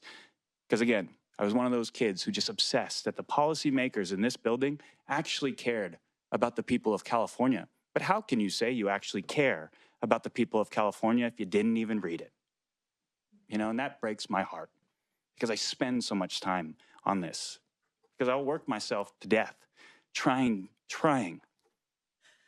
to make sure. I didn't ask a question, but I just wanted to make sure. No, but you're misrepresenting what I said, Mr. Tongapa. And you're doing it over and over and over again. And I will correct the record when it's my time. Okay, Assemblymember Tongapa, let's let the Assemblymember Berman speak. But go ahead. Just know that Tongapa is absolutely misrepresenting what I said over and over again. Do you which want he me needs to get to it do to try to verbatim? justify his position on this bill, and I understand that. But you stated that you supported it prior to seeing it. Is that not what you said verbatim? What I said is that there were discussions about the concept of the bill, and I absolutely support those concepts. Prior to the reading bill them, is right? 5 pages long. I'm sorry it took you so long to read it. I'm Okay. sorry that And I understand. from yesterday morning was too long. That's okay. For you to be able to read a 5-page bill. That's all right. But we discuss as legislators, right? We discuss concepts, we discuss ideas, we decide whether or not we're going to support things. Because this bill is attached to so I don't many understand others. why that's a new concept for you. Well, it's okay. But I'm glad that you took 36 hours to read a 5-page bill. It does. And it does take me time. I welcome the debate. It does take me time because I will take 36 hours to read a 5-page bill for 40 million people in this state because they deserve it. Because they deserve it. It's 5 pages, Mr. Tongapa. That's okay. Okay, we're not debating the length of the time it takes to read 5 pages. Let's stick to the substance of the bill, please. Exactly. Thank you, Madam Chair. So, truly, I appreciate it all. Some of my technical questions, too. The lawyer that is here. So you have gone through the bill, right? You have read the language. It probably took you got through it a lot faster than I did, I assume. Can I ask you who is, and actually we're going to become really good friends. I hope you know that. Because who is Excuse me, paying your I'm sorry, retainer? Madam Chair. The assembly member seems to be making veiled threats to my witness, which I don't appreciate. Well, I don't know why he's talking about becoming really good friends. Let's just ask some questions and get some answers. If we could Thank you, Mr. definitely Tonga. stick to just I appreciate asking the questions Yes. through the chair. Thank Well, you. because he is here to answer the legal questions. Doesn't mean he's going to be your friend. Okay. Madam That's Chair, fine. are we gonna allow my colleague to ask questions, or is this gonna be drown out even But longer? I by just would like questions? to Kind of know. like you did to start the hearing. It's kind of going Vice Chair back and forth here. Let's have one person speak at a time. Mr. Berman, I ask that you just Assemblymember respect us to Tongapa, ask these please questions. ask your question All right. to the witness. As long as you don't make veiled threats to my witnesses, that's no A problem at threat all. to be a friend. Okay, let's just let Assemblymember Tongapa ask his question, please. Well, who is funding the retainer for you to be here, and how long have you seen the language in this bill? When did you first get it? And when did you start seeing it? Because I did not get it till yesterday. So how much time did you have to review this? Mr. Tongapa, I'm here to answer technical questions about how the bill works. I'm not here to reveal attorney-client privileged information about the representation I provide or anything that went into the work product. I can answer questions about the face of the measure. Well, I just, for me, since it takes me so long to read, I just wanted to know how long you had to read it. And if you, as a representative Let's stick to here, the merits of the bill. Let's ask questions about. This is a merit. This is back. This is not the merits. How long it takes somebody to read a bill is not. Bills, we consult with people before we introduce those bills. This isn't a foreign concept. This isn't a lack of transparency. So you this admit is that you have- Assemblymember Tongapa, if you have a question about the merits of the bill, please ask it. Okay. Then we'll go into even more of the merits. So under the new redistricting proposal, in a lot of these, and the main reason why I'm asking for so much time is because the questions that I prepped yesterday when I saw this all changed because the maps changed at 8 p.m. last night. And I think that it's well within the process to say, like, I should know. The maps changed at 8 o'clock, at 8 p.m. last night. The maps were released on Friday, I believe, and they have not changed. They changed per the census tract. Madam Chair, the fact that you don't know that should cause worry to everybody.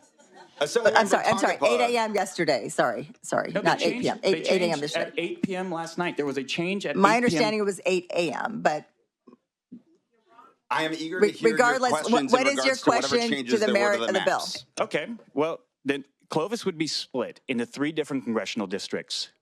Not anymore, because the last change that I got as of 2 hours ago on the new maps, now they are kept into 1 district. Can you explain the rationale for splitting up Clovis residents, thus weakening their voice? I think that would be a better question for the authors of the bill that actually has to do with the maps. Well, my bill has to do with putting, or the speaker's bill, constitutional amendment has to do with giving voters the opportunity to have their voices heard, and whether or not we will have a special election on November 4th. So I am not prepared to speak to the specific iterations of the maps, but I believe somebody will be presenting that bill after this ACA, who hopefully will be better prepared to discuss individual line drawing of communities. Well, the maps are pertinent to this ACA because But the they're all ACA synonymous. is to give voters the voice and an opportunity to have their voices heard on whether or not they want to have a mid-decade redistricting. Can you speak to the cost of the ACA and how much it's going to cost the taxpayers of California then? About the same as the recall that how much is Republicans that? put forward. How much is that?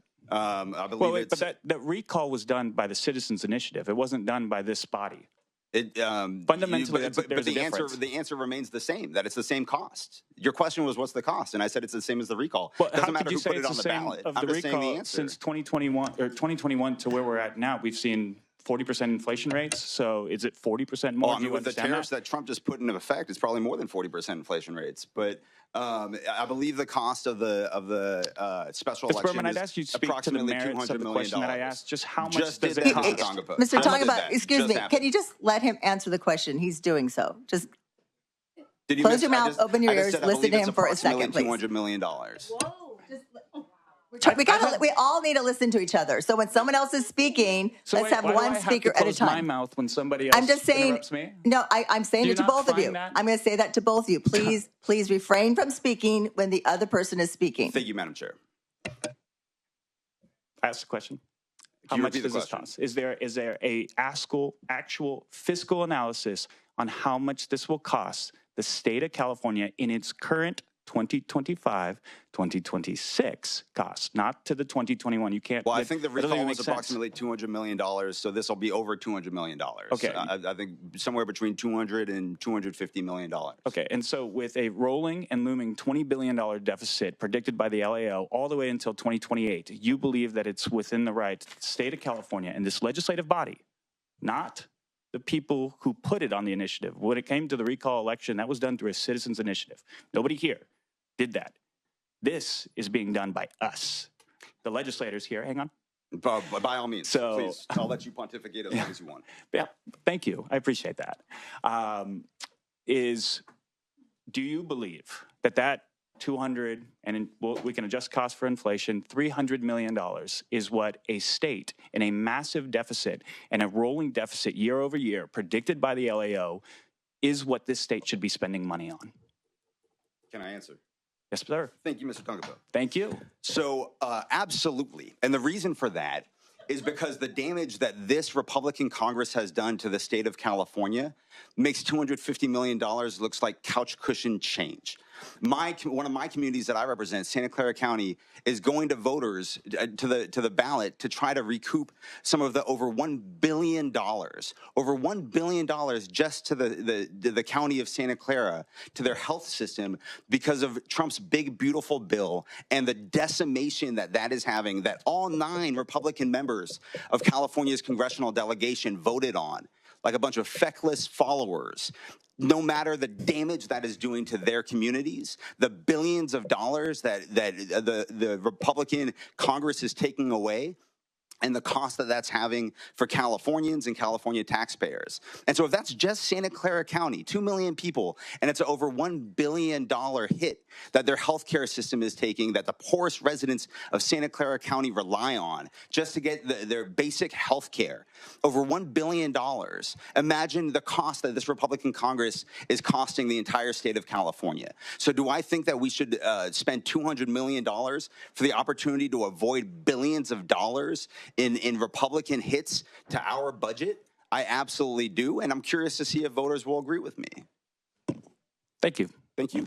The biggest thing that I'm looking at, and again, we've had very, very little time.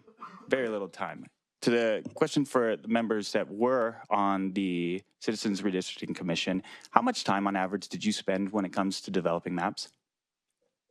Well, we were the first commission, and because the Voters First Act for Congress passed pretty late, we got the congressional map along with the state legislative maps, and then we had to do it 1 month earlier. So I think in total we had 7.5 months. 7.5 months. Yeah, which we worked pretty long hours to meet the deadlines. How many meetings do you think you can estimate around? We had about 100 meetings. Some of them were dedicated public input hearings, and some of them were business meetings. We always had public input available at those meetings. Thank you. And how many hours do you think? It would be the same. Yeah. The commission was very diligent in all members participating to the fullest. What do you think were some of the best protections that the independent redistricting really implemented? Some of the rules and stipulations. Can you go over that? Because when, I just have very, very large worries, especially with this ACA, that not only does it open us up for litigation, just simply in the way that it's written, but that we're going to do this. And then, some of us believe that we should spend hundreds of millions of dollars for something that will be sued and will be challenged or could be implemented. And then, we don't even, it won't even work by getting this onto the ballot. And the big reason why I say that is because when it states here that redistricting in all the other states, so there's a portion of the bill that talks about that this won't kick into effect unless Texas, Florida, and all the other states, don't redistrict unless court ordered. Unless court ordered. That's in the bill. The Texas on the 7th of July got a DOJ notice stated that they had to do something different. So if they eventually get a court order and we come back to this, we're going to do this ACA, and it's not even going to be able to be implemented because the rules and stipulations under this ACA change that. So the protections under the Independent Redistricting Commission, can you speak to the merits of that? So when we talk about the CRC, we talk about its independence, its transparency, and the fact that it's community-centered. So the independence is that it's a multi-partisan commission consisting of 5 Democrats, 5 Republicans, and 4 independents. And as you may have heard me mention, we rotated the chair and the vice chair so that every meeting we switched it up so that no party was in control at any time. For transparency, everything we did was in the light of day. We drew lines in real time when we could, especially during the refinement period. Every map that we directed our line drawing consultants to create was immediately shared with the public. People were allowed to comment as these maps were being presented, and we would receive that input and put it in the public input file. The current commission, by the way, has a very nice dashboard showing all of the public comment they got, and interactive. Wish we had that technology back in 2011. And then finally, that it's a very community center process. So the fact that we had 100 meetings that anyone could come and testify, or they could email. We were getting, tweets at the time, and letters, hand-drawn maps, all kinds of different public testimony that we all worked really hard to read. We had over, I think 22,000 public comments in our cycle. I think the current commission had about 35,000 public comments, thanks to new technology. So that was a very critical part, was this collaboration and interaction with the public. Yeah, I spent a lot of time just listening into these commissions, and I could tell you what, I truly thank you for the sacrifice that you made to sit on there, because I did it from a phone, and I got to listen because I cared about my community. This was before any political aspirations, any goals, just to listen into the commission. And it's something that I can say, as I drew the maps in real time, that's a process, right? That the maps have to be drawn in public view, and you can see the lines. That's part of the redistricting commission, right? Yeah, just to be clear, the initial maps, we would give direction in public to our line drawing consultants, because it took a lot of computer crunching, and they would come back and present them to make sure it was consistent with our direction, and those were available for the public to view and comment on.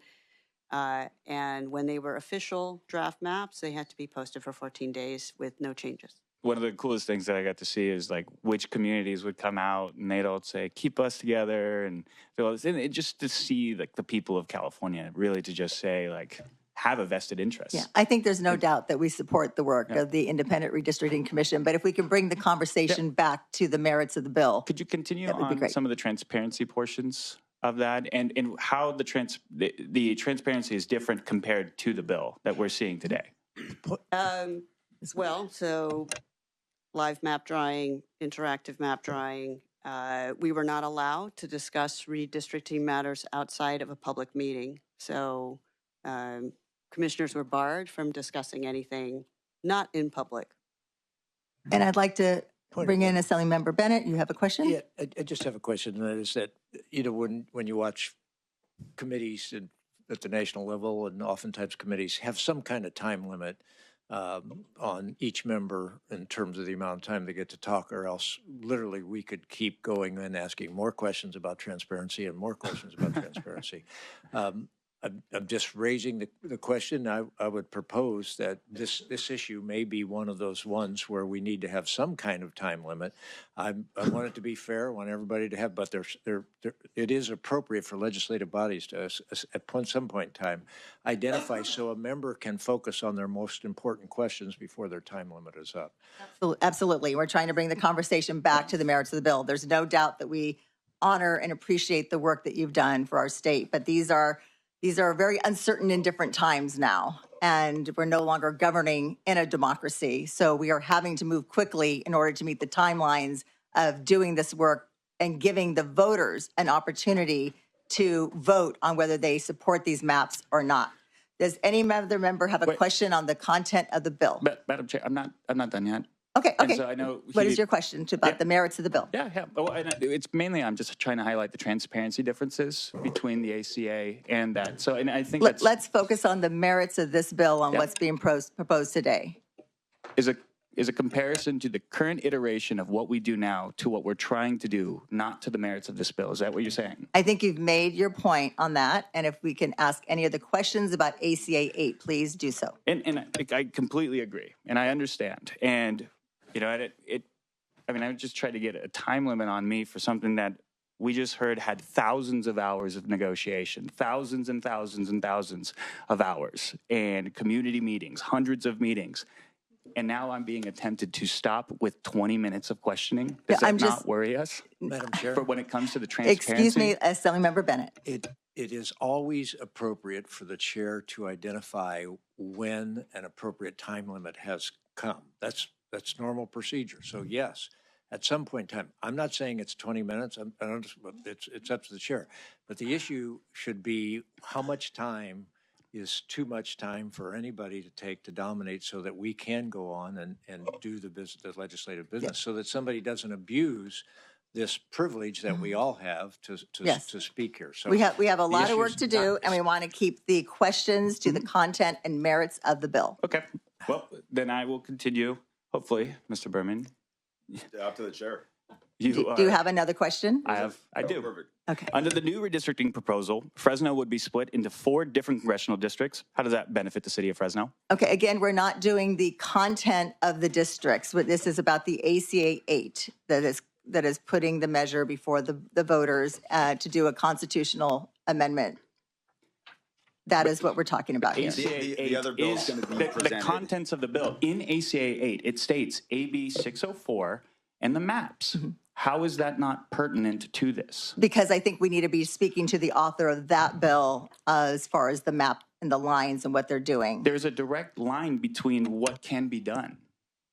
So I guess I'll if just... AB 604 doesn't pass, then ACA 8 no longer moves forward because it can't, because it's written into the legislation. I'm trying to understand. Let's see if Assemblymember Berman has a response. I'll defer to the authors of that bill when they present that bill in front of this committee, I'm guessing around midnight, to give an opportunity to discuss the specific line drawing of different communities, like I mentioned about half an hour ago. Okay. Thank you. So when will the public comments be released to the members of the committee? And, okay. I'm sorry? When will the public comments be released to the members of the committee? That's not a question for me. That's up to the chair of the committee. So we're following the typical procedures for comments, and those will be they're public to our members, and then they will be made public after the bill is processed. And okay, how are we supposed to vote on this? Like when we haven't even seen those public comments? Well, you have the 5-page bill in front of you. And so I think what you are voting on is the bill. It is not the public comments. So on that 5-page bill, it states AB 604 and SB 280. Those bills are hundreds of pages long. Since they're attached to each other, have you read those? I have not read every page of those bills. Okay. Yeah. It took me a little while because I bet. Those are longer than this one. It is. Yeah. So, since they're attached to each other, they cannot pass without the other one not passing. I really do think the merits of one or the other are very important to that. And so is it possible that these maps are struck down in court and we're about to spend hundreds of millions of dollars because of the way that we've done this with such urgency? I'm not prepared to predict what the courts might do. Point of order. Point of order. Yes. Could I make a motion that every member's time speaking here is limited to 25 minutes?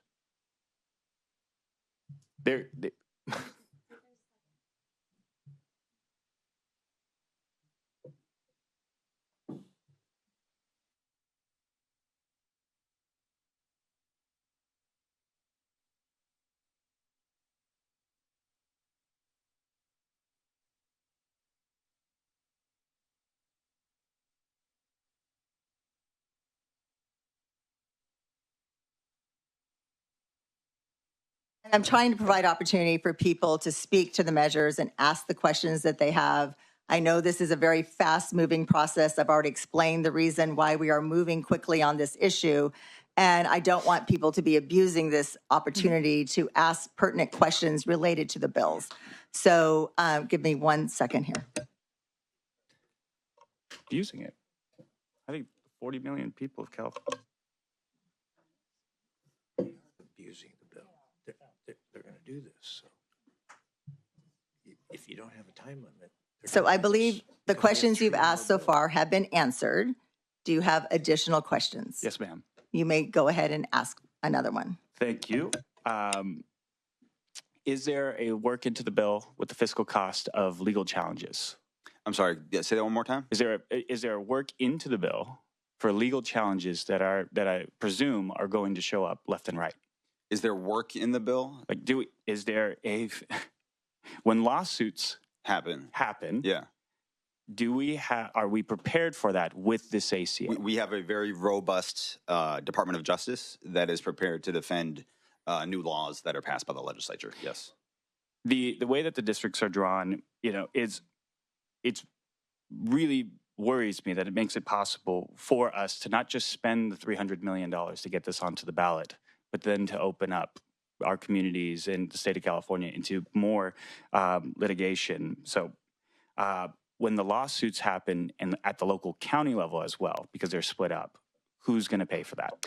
Well, actually, a big distinction between these maps that were drawn in California and the maps that are currently being passed by the state of Texas, for example, are California's maps strictly abide by the Federal Voting Rights Act, which the Texas maps don't. And so we've actually put ourselves in a very good position to defend the maps that have been drawn because the Voting Rights Act and the principles of the Voting Rights Act were taken into very high consideration when those maps were drawn. Well, that's interesting. The statement that you made is that Texas did not follow that. Correct. Okay. It's bad. So does that mean that Texas has to redraw? It depends on what the courts do. I'm not a judge. Okay. Again, can we bring the conversation back to the merits of ACA 8? This bill is written specifically triggering if Texas redistricts. Right. So it's in the bill. The name Texas Oh, is so in is the the bill. question if Texas's maps are thrown out, which would this move forward? Is Well, that maybe the I question? can ask your I'll go ahead and ask. legal counsel, Pettyway. But so the question is, just so I understand the question, if Texas's maps are determined to be unconstitutional by the courts, then would that actually trigger for the ACA? I think that's the question. Well, it actually states if they get a court order, it doesn't trigger it. Well, that was put in there, I believe, in regards to some other states, maybe Ohio, is it? Yep. That Florida, Florida has some different situations. For Texas, that's the legislature. There's no court, and I know you alluded earlier to the Federal Department of Justice. They're not a court, even though I know Trump wants them to be. And so that is not actually, when the DOJ sends a letter to Texas, that's not a court order. But if, I believe your question is, if the Texas maps are thrown out by the courts, would California, and no other state has passed a partisan gerrymander, would Californians move forward? Am I understanding just the crux of the question? Yes. Great. Do you have thoughts on that? So the way as you point out, the way that the trigger works in the measure is that it's only triggered it would not be triggered if another state, including Texas, is forced to redistrict, is required to redistrict by a federal court order. So that's correct. So Texas decided to stop, and then they got a court order.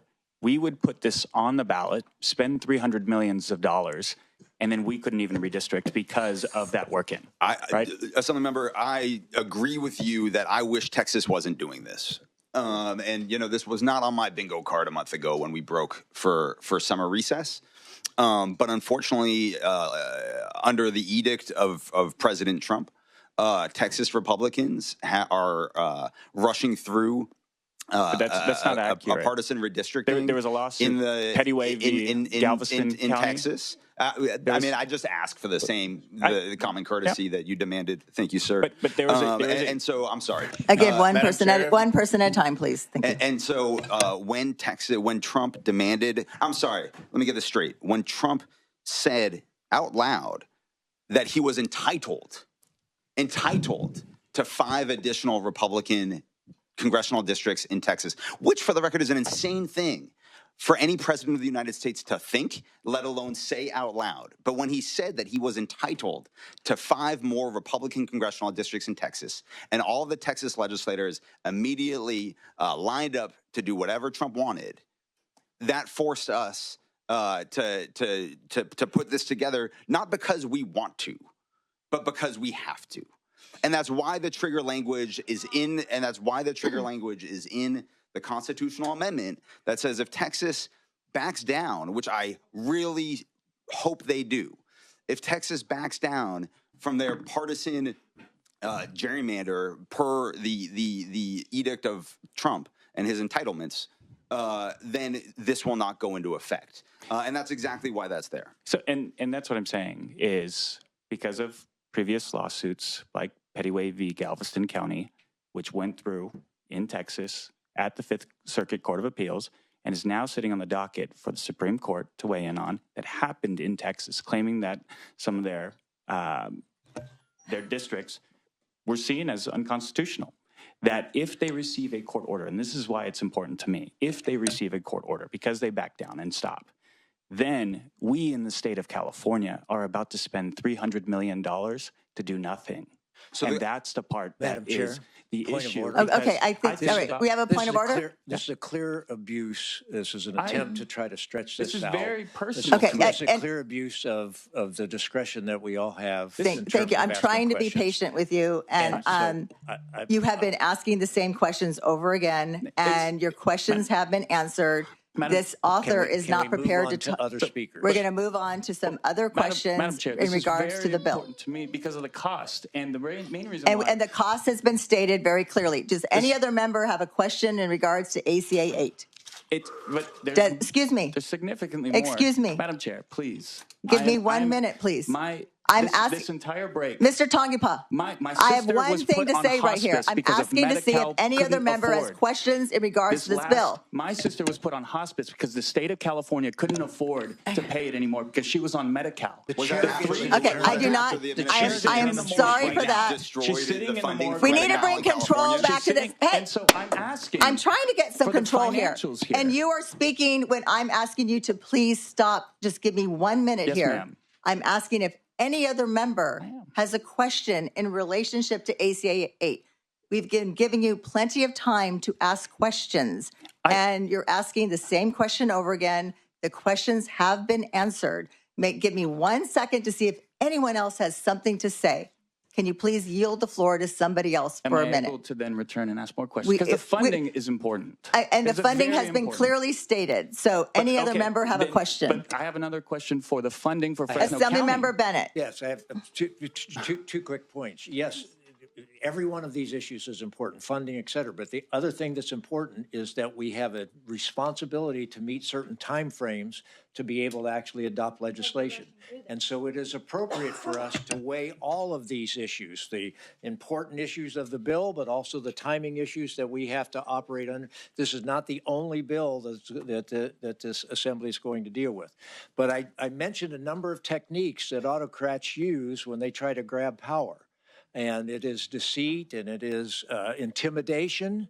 And intimidation comes in lots of different forms. It's the militarization of civilian life. But probably one of the most common things being used is literally distraction of the public with all kinds of other issues instead of focusing on the basic fundamental issue. And so we'll talk about how cool was the redistricting that we did before. We all agree it was cool.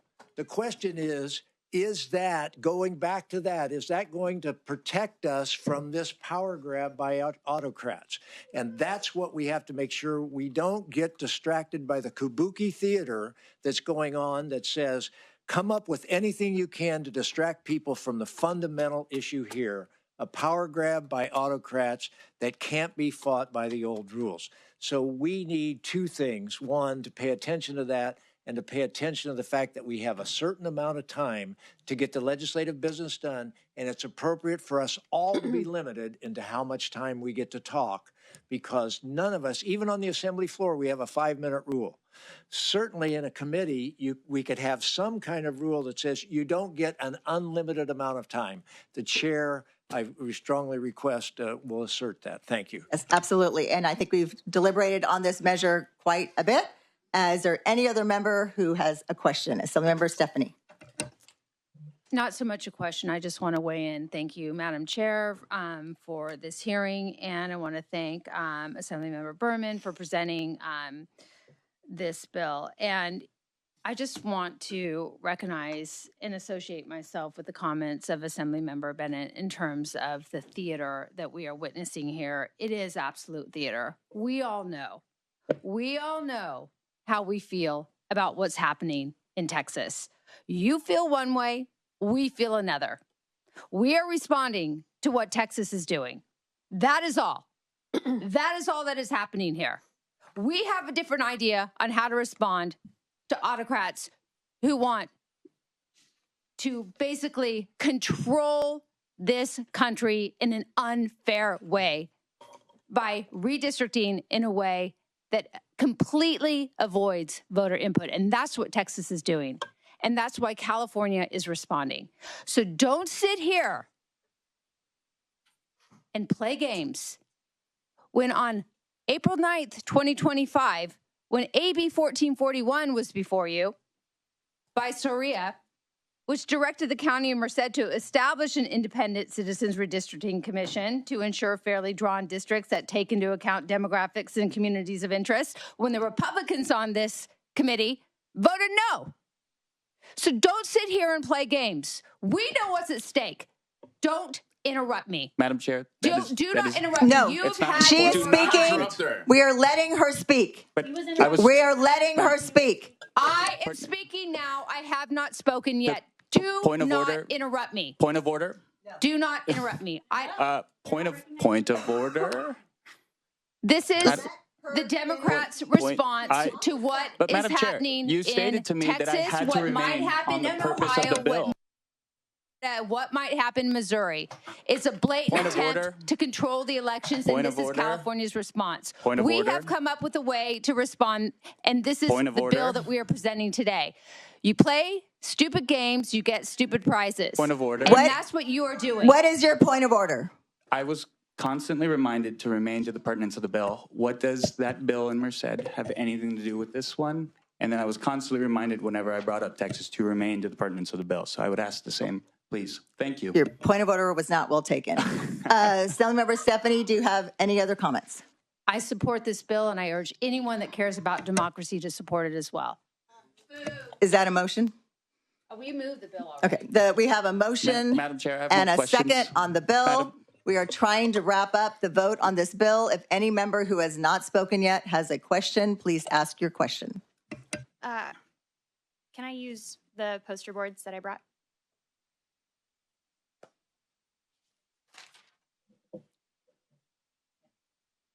We have not gotten approval for any props, so no. I'm asking for approval. No. Okay. Well, I'll tell you what's on the poster boards. They're great. I'll show you at the press conference after. California's Citizens Redistricting Commission was born out of voter frustration with politicians gaming the system for their own benefit. Twice, the people of California voted to take the power of drawing district lines away from the legislature and give it to an independent body that operates with full transparency, open hearings, and strict rules, as we have heard, to prevent partisan gerrymandering. This reform was not handed down by politicians. It was demanded and approved by voters. We are dismissing the will of those voters.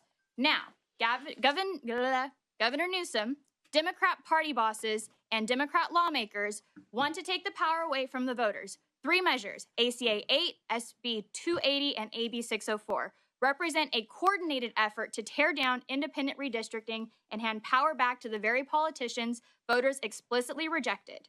It is a blatant attempt to gerrymander congressional districts for partisan gain.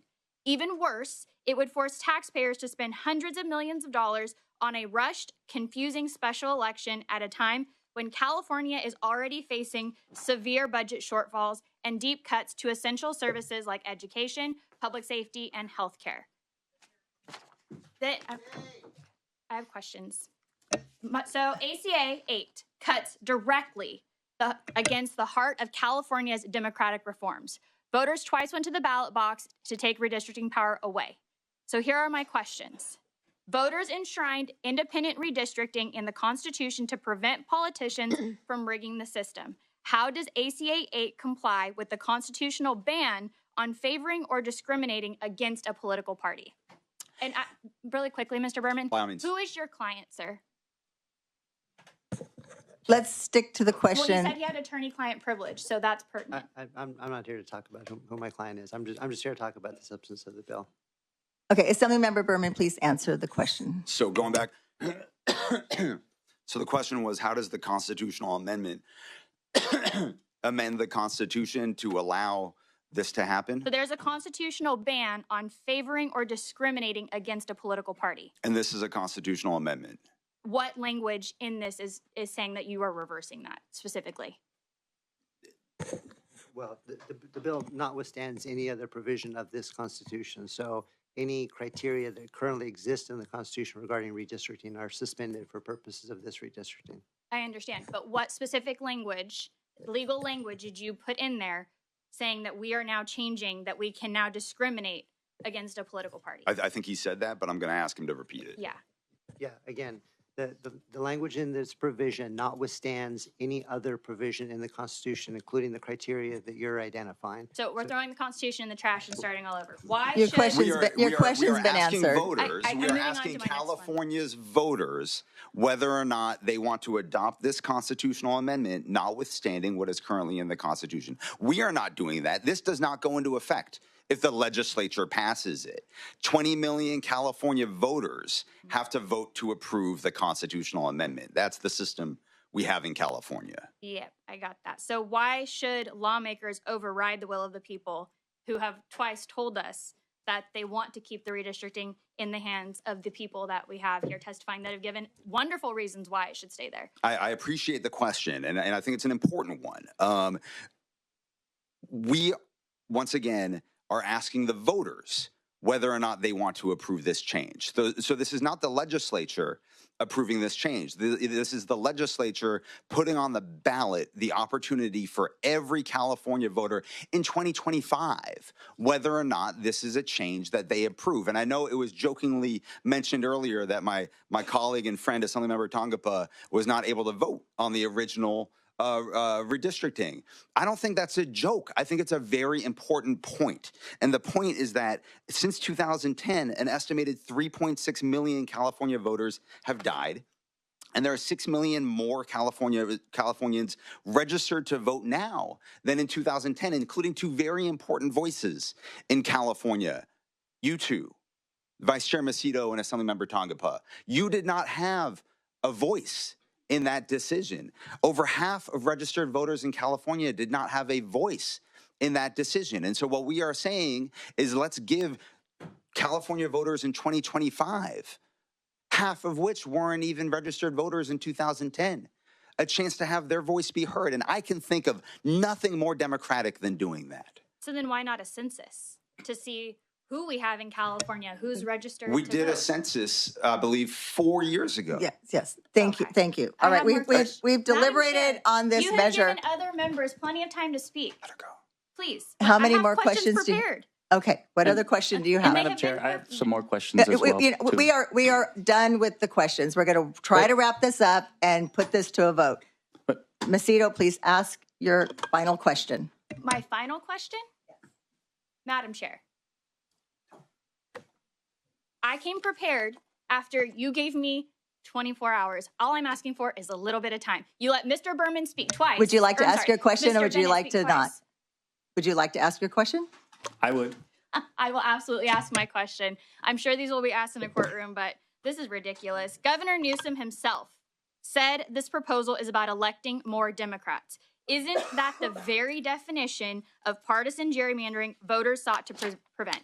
We are asking voters whether or not they want to have different criteria used in determining the congressional maps. And it'll be up to voters as to whether or not they want to say yes or no. That's the beauty of this. Madam Chair, may I proceed with my relevant questions? We have a motion and we have a second. Madam We Chair, have I'd like to deliberated recess to this bring in the measure chief clerk for to see if several this is hours. in line We with are our calling this Constitution. debate Madam Chair. to Not allowing me to exercise conclusion. my Madam First Chair, Amendment please. And right with that, to speak. Madam, you I pontificated will on go ahead transparency. and allow the I asked Assembly you via Member text Berman. message last night if we Excuse were me, meeting Madam this is Chair. not the way numbers. we conduct our hearings. It's Okay, Well, not. this, because you're not It's answering not my the way. I have questions. allowed This is you not the plenty way of we time conduct to our ask your hearings. questions. This is an urgency that is being moved I have through. allowed So plenty of we- time for you Madam to Chair, answer. please. I have allowed you plenty of I'm still time to not ask done. your questions. It took me a I have long time. allowed you plenty of time to ask your questions. As the presenter had Assembly Member stated, Berman, he you may talked to me. close. Madam Out Chair, of respect please. for my Republican Madam colleagues, Chair, I had there a are long so many close more prepared, questions. but I'm going to forego that. We do need and to know. just ask for an aye Madam vote. Chair, we Mr. asked Berman, you. would you be willing that to answer my questions that I have prepared? I am following the direction of the chair on how the committee hearing will proceed. Mr. We Berman, have can you to be explain to respect- me we how have to be spending respectful of people's $250 million times, on the special election provides a greater public health benefit than constructing egress routes for our mountain communities? Okay, Mr. Mr. Tongipa, you have been asked to stop. We are done Mr. Berman, can with you the explain to me how questions and the $250 deliberation million on this from the measure. special election is more important than the Californians Mr. recently made their Tongipa, you are out of priorities order. when they are overwhelmingly past Mr. Prop Tongipa, 36. you are out of order. Mr. Berman, can you explain to me how spending $250 million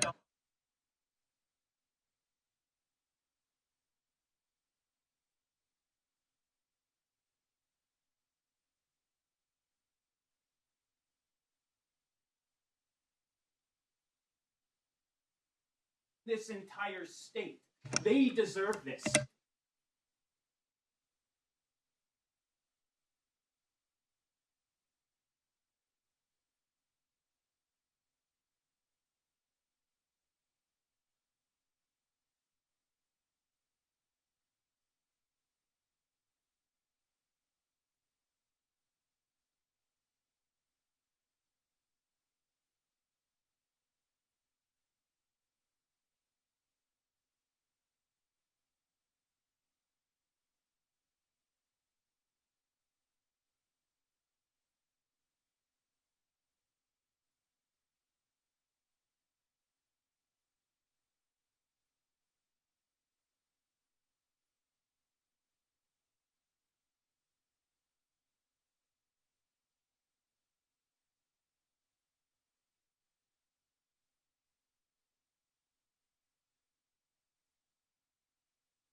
Mr. Tongipa, I appreciate your passion. I know. Appreciate your I passion. mean, our hearts break for you and your family. I'm trying to move this hearing along. I understand. We call the question. We have a motion. We have a second. Madam Secretary, please call the roll. I care about the state of California, and I think that we should too. This money is very important to me. It's personal. And I care about you. I know you care. We care. We all care. Aye. That's all we're asking for. That's it. And it worries me. Bennett. Aye. Bennett. It truly worries I me. get it. Aye. Berman, aye. I get it. Salache. Salache, aye. Stephanie. Stephanie, aye. Tongipa. No. Tongipa, no. It should worry everybody. That bill. That's all I'm asking for. I hear you. That bill passes 5-2. Without proper ability for us to ask questions, let that be reflected in the record. I was given less than 5 minutes to speak. I've got to pay $2,500 later today. So We're going to go ahead and take a recess for 30 minutes. Won't sign This off on it. hearing. The Medi-Cal doctors will not sign off on it. Okay, I don't know if you can. It's my turn to speak. Is that not Mr. Talking Boy, it's my turn to speak. For me to just say this, I haven't had a chance. And everybody has seen this longer than me. Okay, we're going to call for order here. We've had enough. I've gotten the least amount of time to even see this bill. We've had enough comments taken out of order. So, Lache, did you have a 30-second comment you wanted to make? I do, Madam Chair. Just wanted to say that after the vote that I casted today, I'm happy that Californians will have a choice to vote how they feel, respecting everyone's opinion today, including those that support it and don't support this bill at today's public comment, and those that submitted. Californians will have a right at the ballot box to express and to vote their conscience. So every Californian has a right, and I'm just happy to support that. Thank you. And we will now take a 30-minute recess. Thank you.